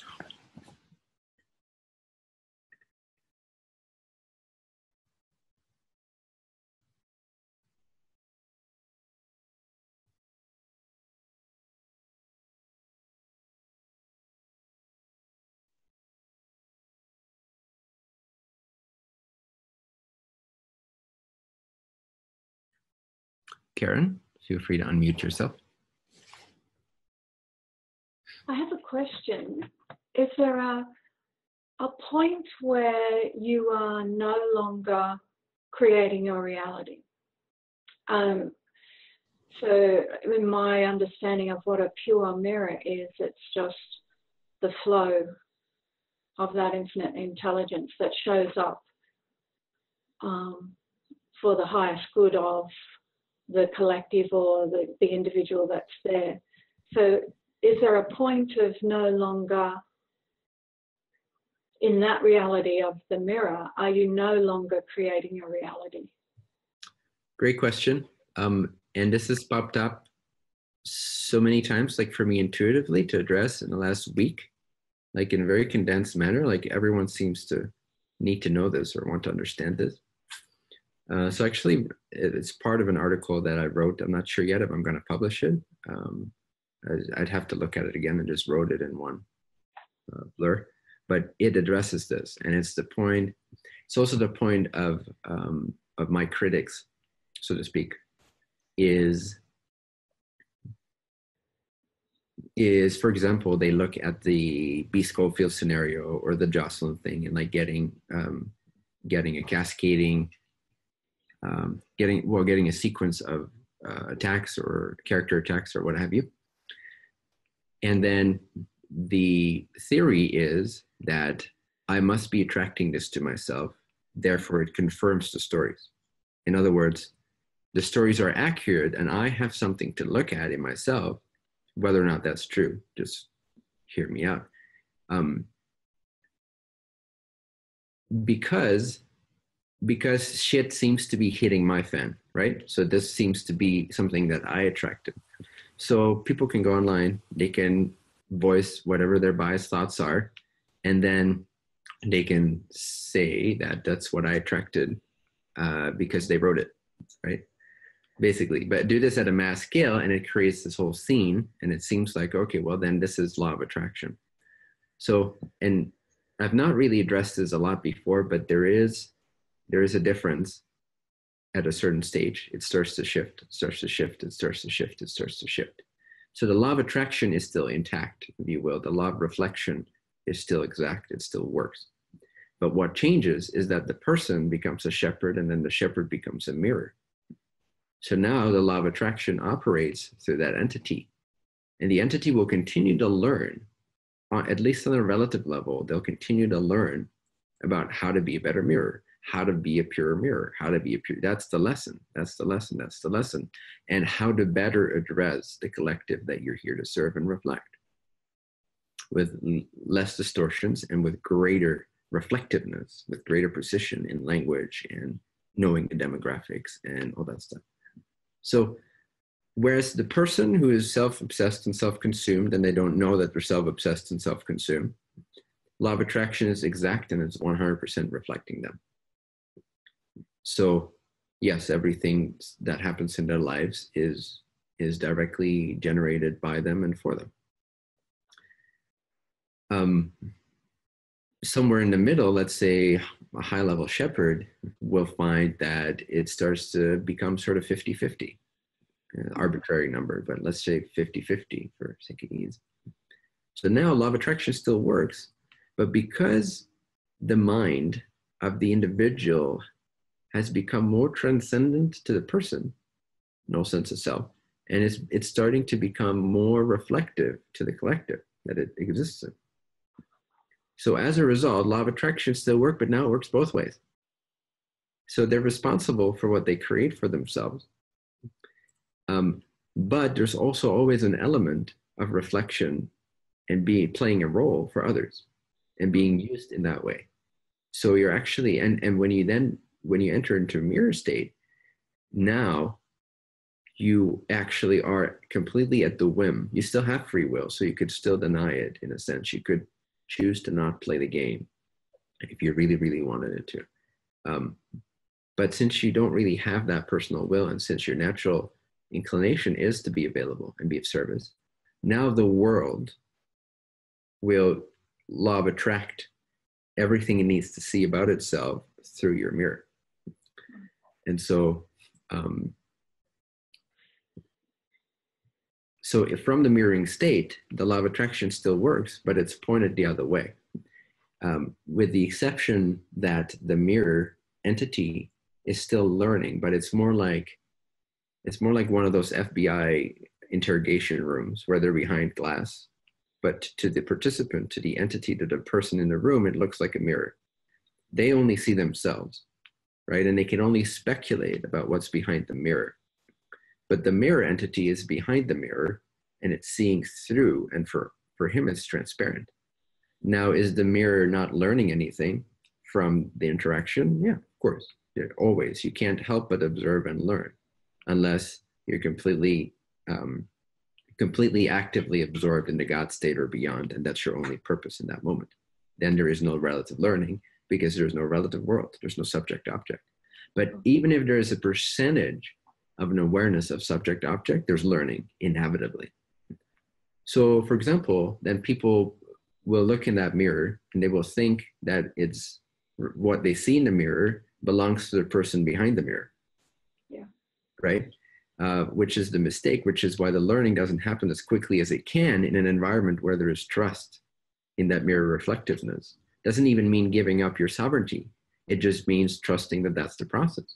And knowing that even if it's not true, even if it was all me, that still because you trust that environment, or rather you trust yourself, and you trust that you can always learn something from it, you will greatly accelerate your path, whether or not the teacher is distorted, whether or not the mirror is distorted. It really doesn't matter. And it's got nothing to do with trust or not trust. You can 100% trust a teacher that's not trustworthy and absolutely gain so much more learning and growth from that experience than someone who's being wisely skeptical. So the environment of trusting yourself, which is really what we are trying to evoke in the greater spiritual community, is people trusting themselves. So there's less of the bickering and the inequality and the this, that, and feminism and the lower. And there's just a harmony and the next level advancement and growth that happens in the spiritual community. So people can become more reflective and trust themselves without believing that that means you give your power away, because it doesn't.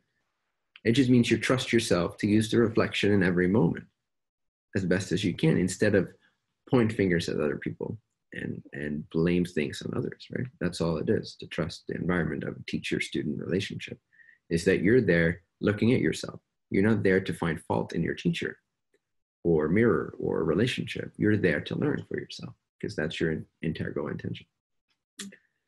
So the analogy makes sense, right? Like the mirror entity is looking through the glass, and it's not, I mean, they can see a little bit of a reflection in the glass of their own face, but they only see what's left of their own face anyway, which is very minimal at this point. The distortions are very minimal. And yes, there's learning that happens there. There's always a reflectiveness that happens as long as there's even an ounce of subject-object reality in the experience of the consciousness. But everything that happens, or that the people in the room are seeing in the mirror, that is 100% them. So that yes, the mirror being learns. Yes, the mirror being grows from it. Yes, there's a relevance for the entity's life, and they wouldn't be there if they weren't vibrationally compatible with that challenge or reflection. And if it didn't also help deepen them at some level.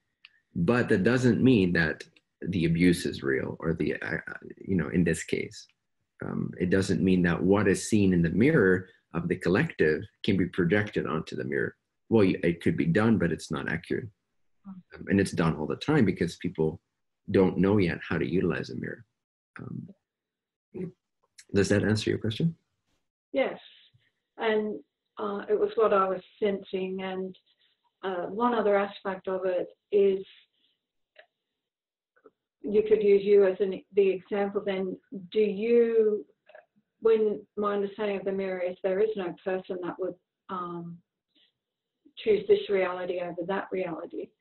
So do you just freely allow whatever shows up in the moment, or is there any action in creating anything?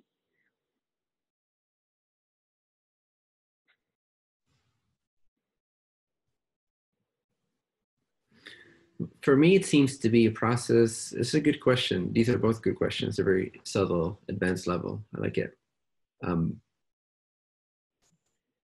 For me, it's the experience is simultaneous. It's both. It feels like I'm not doing any of it, and therefore it's going to go how it's going to go, and the world's going to use me as it's going to use me. But I also notice there is a process of feeling into some other unresolved collective and probably personal to my soul, not so much personal to this life, but personal to my soul, dynamics that are being seen deeper and deeper, which has to do with learning the lessons of martyrdom versus wisdom still. And so I see different kinds of realities, and there's a whole spectrum of it. But at one end of the spectrum is that I go out blazing and like someone kills me in the next year or two, but like potentially there's a lot of benefit to this one outburst of whatever it is that I'm going to do. And then the reasons behind that. Why would I allow that vibration to reflect in that? Why would I allow myself as a mirror in that way? Because you can choose to what extent you want to be a mirror, and you can choose to what extent or in what way or in what particular vibrational range you want to be a mirror. You can make the choice to not offer yourself at a certain level and to just have it be vibrational. That is your free will still, because the mirror still has free will. So again, remember the mirror, as I've lately been addressing it, is simply the perfected shepherd, the shepherd who truly is just reflecting the reality. It's just offering themselves as a mirror, right?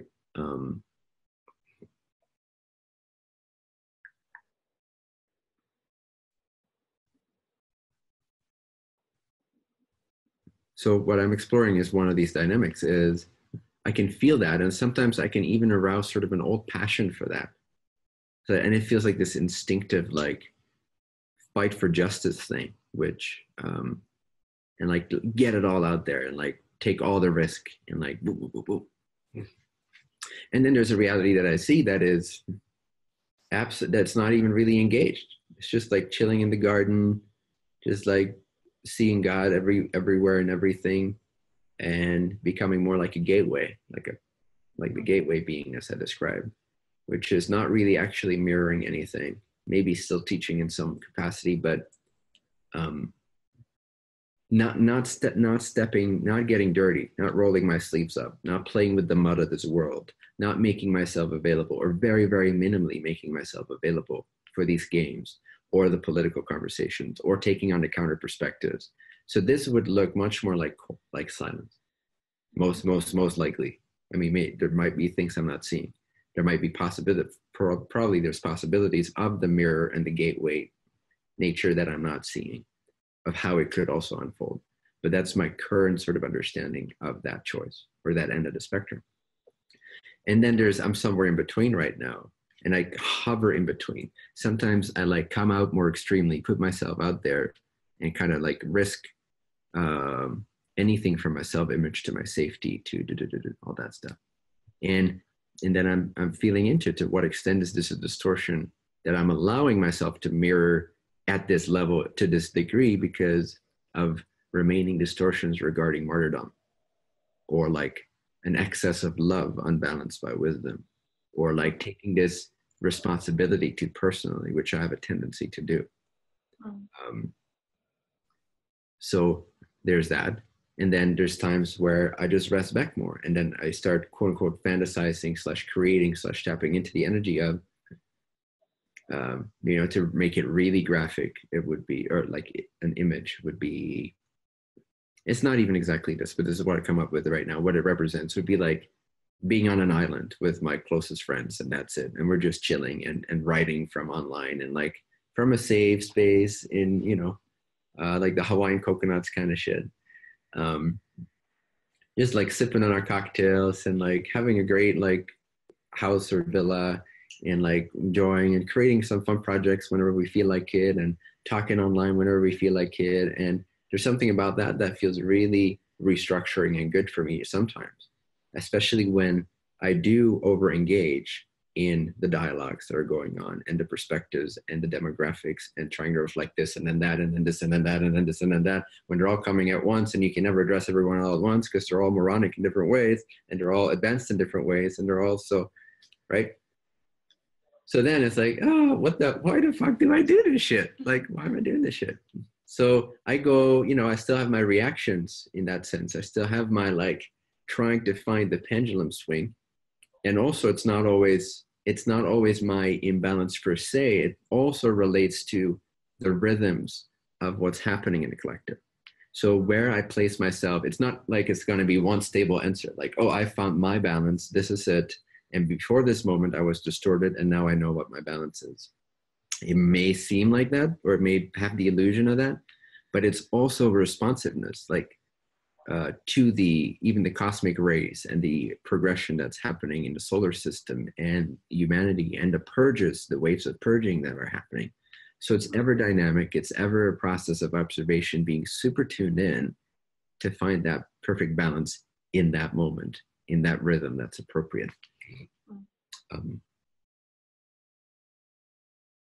So does this answer your question, your second question? Yeah, thank you. I get it. Cool. Sweet. And you guys don't have to do it the way I do, by the way, right? Like at this, especially if we're talking about these subtler levels. Like because the lower levels, it's kind of basic and it's depends on where you're coming from. But to me, the more basic stuff it's kind of formulaic. It's kind of methodical. It's kind of like, you just see it this way. And I promise you, it'll help you a lot. But then as you get subtler and subtler, back into your own free will, you're becoming more and more your own teacher. And you have to honor more and more your own theme and your own soul's journey up there. And the subtleties that are being learned through the form of this life and through even the form of being a shepherd and mirroring people. You're still learning at your own level also about that. Even though a lot of the things you start reflecting are not actually attracted because of your personal distortions or things you're not seeing, which is the misconception a lot of people have, is that, well, he must or she must not see this thing, otherwise this would never be created. Well, that's not necessarily true. It's created because that's the mess that's reflective of the mess of the collective. Now, what you learn from that and how you react to that, yes, that is for you, right? That's if the guy behind the mirror starts freaking out, then absolutely that's him or her. But what's being shown to the room is not necessarily, and I would say more often than not, is not him, depending on your level of mirroring. Unless the mirror is semi-transparent, semi-mirroring, then what the room will see is a portion of you. Yeah. But again, this is the difficulty. It's not accepted as a conversation in our unequal ridden society, which takes such issue with like anything that resembles inequality. It's an impossible conversation to have people accept that what they're seeing does not belong to me. And so my journey also sometimes involves actually diving into that as if they are right, just for a few days, just like letting my stance down, actually walking into the room that they're in, so to speak, and seeing where the mess still sticks to me. Where does the mess still apply to me? Where are they actually right? Is there some spot in this glass window mirror that is letting through something of mine, that I'm creating part of this, and that this is a reflection of my distortion somehow? So I take that on quite intensely from time to time, sometimes deliberately, sometimes I kind of just naturally am guided into it or fall into it. And it's a process of actively, deliberately doubting myself over and over and over and over again from all kinds of different angles. And it's a gutting experience. It's not pleasant. And those are the times where I'm, if you ever see me be reactive, when it's not just mirroring, and it's going to be hard to tell for some of you guys when that's the case. But when there is some reactive energy along with the mirroring, there'll be when I'm like at my most exhausted, when I'm like at the end of or in the middle of an experiment, a thought experiment, to take on all those points of view as if they're true, therefore feeling all the vibrations of them, all the perspectives, even though I don't need those perspectives inherently for myself, and they seem absolutely redundant, like they don't stick when I look at them one by one. But then getting a host of these perspectives and getting all these accusations of like, you're not seeing this, you're not seeing that, own this, own this, own this, giving that the benefit of the doubt, like repeatedly over and over again, to see what about that might be true, where does it stick, and knowing that the ultimate result could only be that I rise out of that mess more confidently, more pristinely, more clearly. And so far, that's always been the case. But, you know, it can get a little dicey sometimes. And I'm the one that usually needs to pull myself out of that mess because I'm the only one that sees what's going on. But at the same time, I'm like busy doubting myself actively, deliberately from all these points of view. If I do it for too long, then I require some process to get out of that vibrational mess. And I need to clarify my vibrations again and find myself. But I'm usually pretty good at knowing where my threshold is and where it starts to get dicey and where I start to become like other human beings. That's when I'll take space, or sometimes I'll lash out, like, and I fully accept the fact that I just fucking lash out and call everyone stupid fucking asshole. And because I give myself that gift, it's like, well, fuck you guys, I do all this shit. So I'm going to react. I'm going to be okay with that. It'll do whatever it does, whatever. It'll get lost in the conversation. People can think whatever they think. So sometimes that's also a release for me near the end of such a thought experiment or a doubt experiment, to see where the doubt still sticks, where it is still personal. And again, the only reason I'm even doing that too is because I want to be of service, because I don't have to. That's the realization you gain as a high-level shepherd is, yes, you're always learning and you're wanting to learn. That's not it. It's not like you're not owning that you're learning. It's that you know you don't have to. It's a paradoxical awareness, but you know you don't have to even engage in any of these thoughts. You really don't have to engage in any of these perspectives, because if you never met another human being of that nature, it would never ever be an issue for you. It's not a ceiling. It's not a ceiling for you. It doesn't hold you back. It's not a thing. So the only reason I'm even contorting myself to take on certain roles and reflections and deal with certain political conversations and go into action, reaction, or defense and the only reason I'm even playing that game of distortions is out of wanting to make a difference, or the love that wants to be of service. Because you'll notice more and more as you progress, maybe you already do this, or maybe you already recognize this, is although there's some juiciness in the engagement and the learning of it, you don't absolutely have to at a certain point. You can just bliss out. You actually can. You can actually just turn your gaze to God. At a certain point, you've penetrated that enough, and you've sort of, for lack of a better word, earned that first right. Like you've re-owned that first right without like avoiding anything, like actually embracing yourself, actually looking at yourself, and you've arrived at a place where you're ready to ascend, so to speak. And the only reason you would continue to even have those dialogues, look into people's thoughts, look into your own thoughts, where you're off, all that only exists in the realm of human beings. And we're only there at that level. We're only there because we can make a difference. And we're not there for ourselves. Yet we learn for ourselves, and yet we extract benefit from it at some level. So I'm not saying that. It's not entirely not also for ourselves, but the experience definitely is not that you're here for yourself to get something from this world or to get something out of the dialogues. It's purely like, what can I reflect? What can I reflect? How could they maybe see this? Or how can I offer them an angle over here that penetrates enough into their demographic mind bias to make a difference to them? So boom, it's like that. Does that make sense? Cool. Well, thank you, my friends. Let's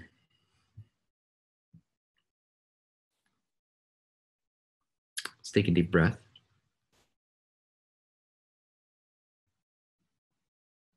Activate the meditating mindset.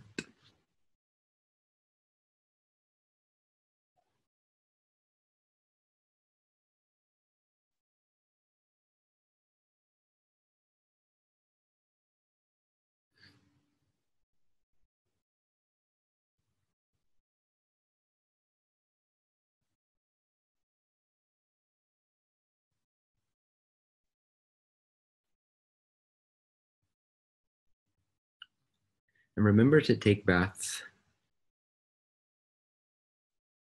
in the deepest relaxation state you can access, the brightest bliss state you have access to. Reconnect to bliss, even if you just have inklings of it, and expand that bliss. Train yourself to remember that bliss. Just bliss, just bliss. No reason, no why, no achievement, no goal. Just go straight into the closest thing you have to bliss feeling. And you give yourself absolute permission to go there, to earn that, to experience it, to own it, to receive it, to be that. No reasons why you shouldn't, none of that. No other people entering your space. Absolutely you loving on yourself, from the creator to the creator that you are. Letting go of all your perspectives of where you're not good enough, what you need to work on, blockages, all that. And all you do is just embrace the bliss, whatever degree you feel you have access to. Relief, ease, bliss, maybe even like light, like a brightness that sort of expands and takes over.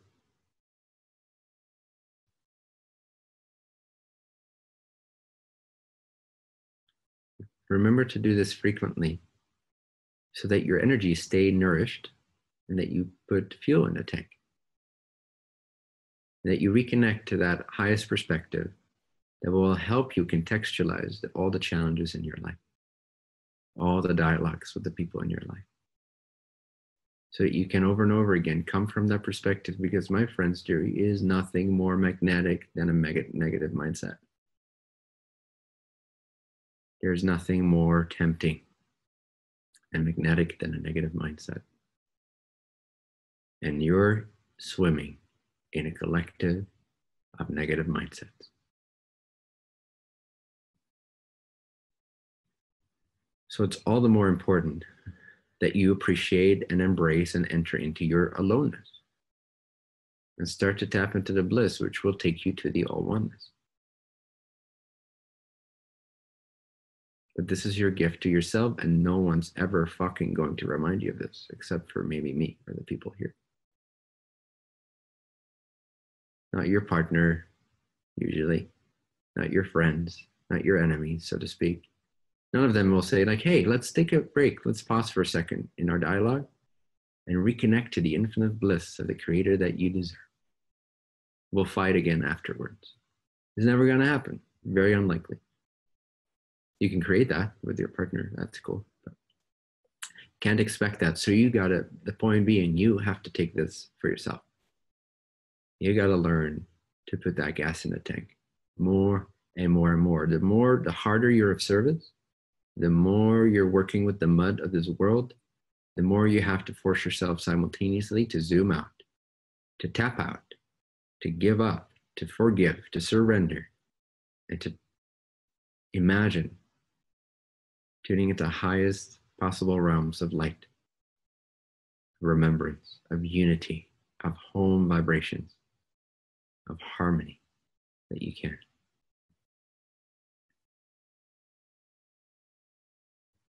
Got to fuel up. The faster and longer you drive, the more consistently you learn to drive your car, the more frequently you gotta have to take a break, pause, and put gas in the tank. The harder you hit that pedal, the quicker you're gonna have to stop to put gas in the tank. And this is an accelerative time, so I'm definitely not going to keep you from going balls to the wall in your service to others. Get it all fucking out there. Give it your best fucking shot for the sake of humanity. Get a little messy if you have to. Fuck them. You're doing this for them anyway. Forgive yourself for those lessons. And then stop and put gas in the tank. And then again, go all out. Love yourself, love them, test yourself, test them. And then again, put gas in the tank. And you'll find your own balance in this. And you'll find that it upgrades over time as your vehicle becomes more resilient, more empowered, and your vibratory field becomes more resilient as well.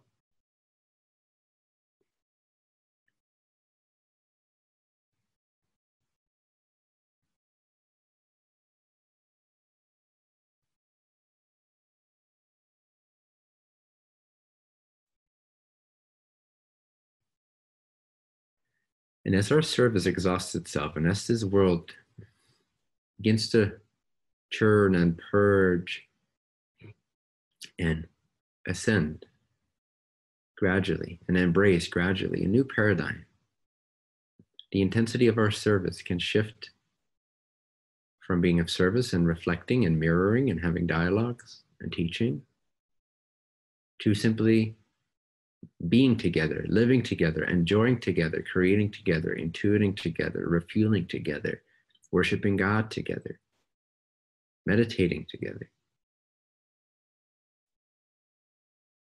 And therefore, it's like you have a free energy car. You don't really have to put gas in the tank because you're not exhausting it on a demographic that is of a much lower vibration than your orientation. Your environment is much more harmonious, and so you're quite naturally leaking less energy. It's easier to sustain your own authentic energy flow. But until that time is there, and the time, in my opinion, is definitely not there yet. Feeling into the vibrations of the collective, it's going to still continue to amp up and get more intense for a while. So take care of yourself spiritually. Spiritually take care of yourselves. It's even more important than physically, arguably. Take spiritual care of yourself. Understand the fight that's occurring from a larger perspective. The awakening process is not easy for this collective.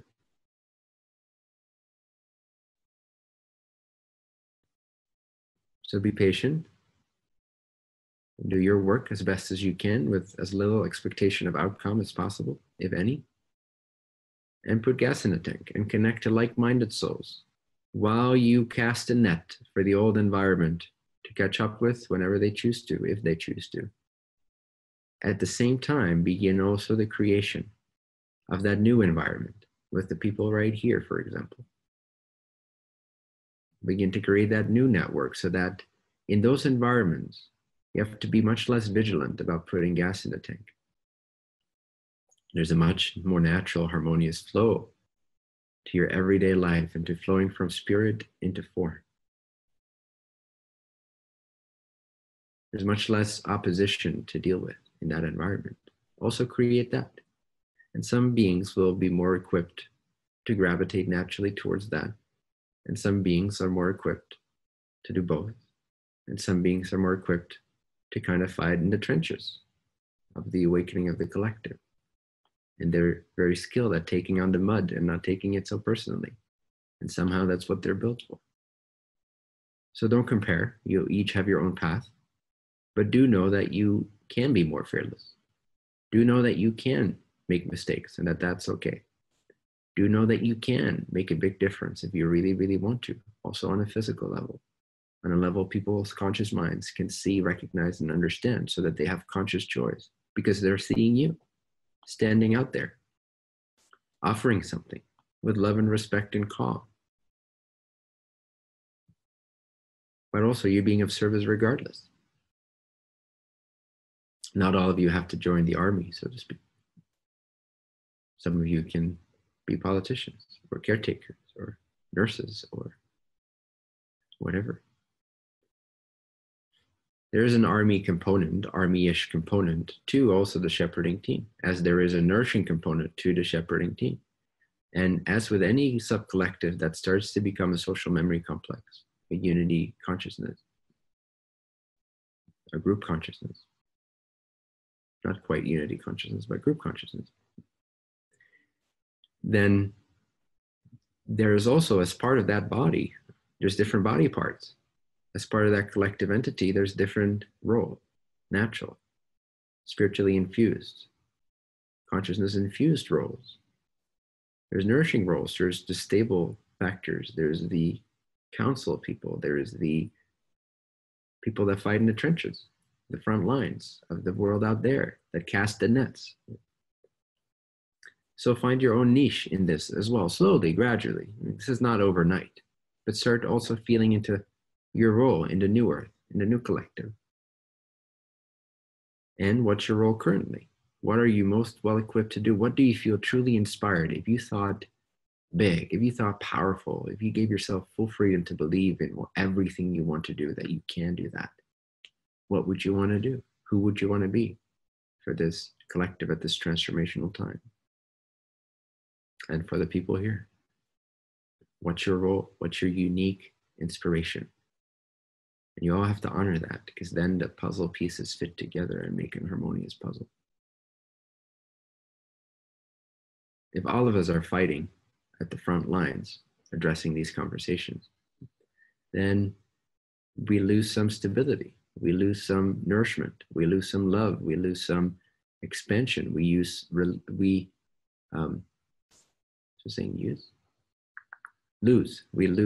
that support, that pillar energy, that nourishing energy.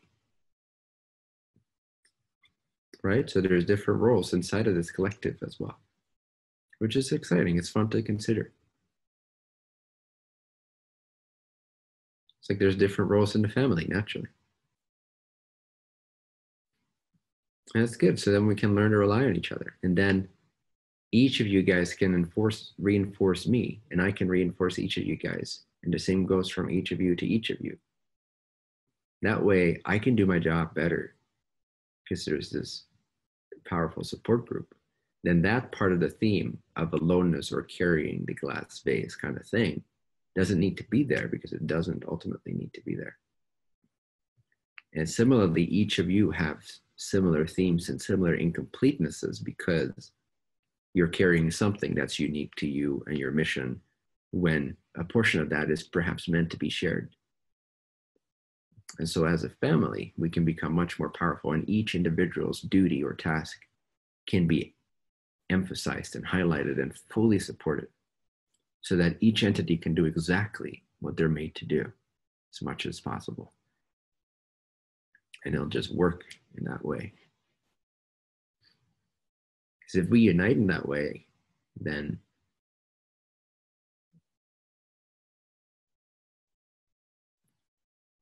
we can really make a big difference, much bigger.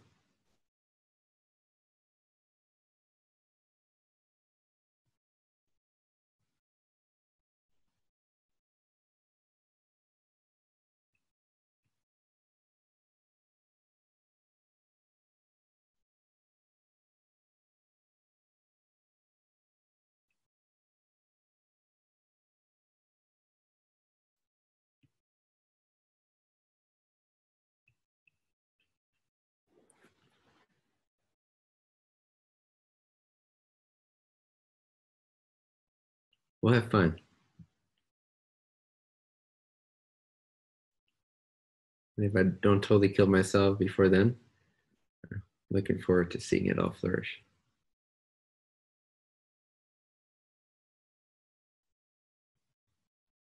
And same for you guys. Because every day could be our last. So every day we got to encourage ourselves to be at the cutting edge of who it is that we are. And sometimes that means not being on the edge. Sometimes that means full surrender, relaxation, nourishment. And sometimes it means actually standing on the very edge, challenging yourself to the very edge, and anything in between. But always do whatever it is that you do with the honor and the awareness of the preciousness of that opportunity, and the care and the love for others. Feel their calling. Make it about them as much as you can every single time. And for your own sake, be the best you can be. I know it sounds so corny, but it's really what this is about on a relative level. Well, on any level, really. It's about being the best you can be. Why not? Because it's the most fulfilled, it's the most self-loving, it's the most self-accepting. Being the best version of yourself, by definition, to me, implies self-love, self-acceptance, self-forgiveness. It's not to beat yourself up until you're fucking made of pulp. It's no, beat yourself up so that you know to go up.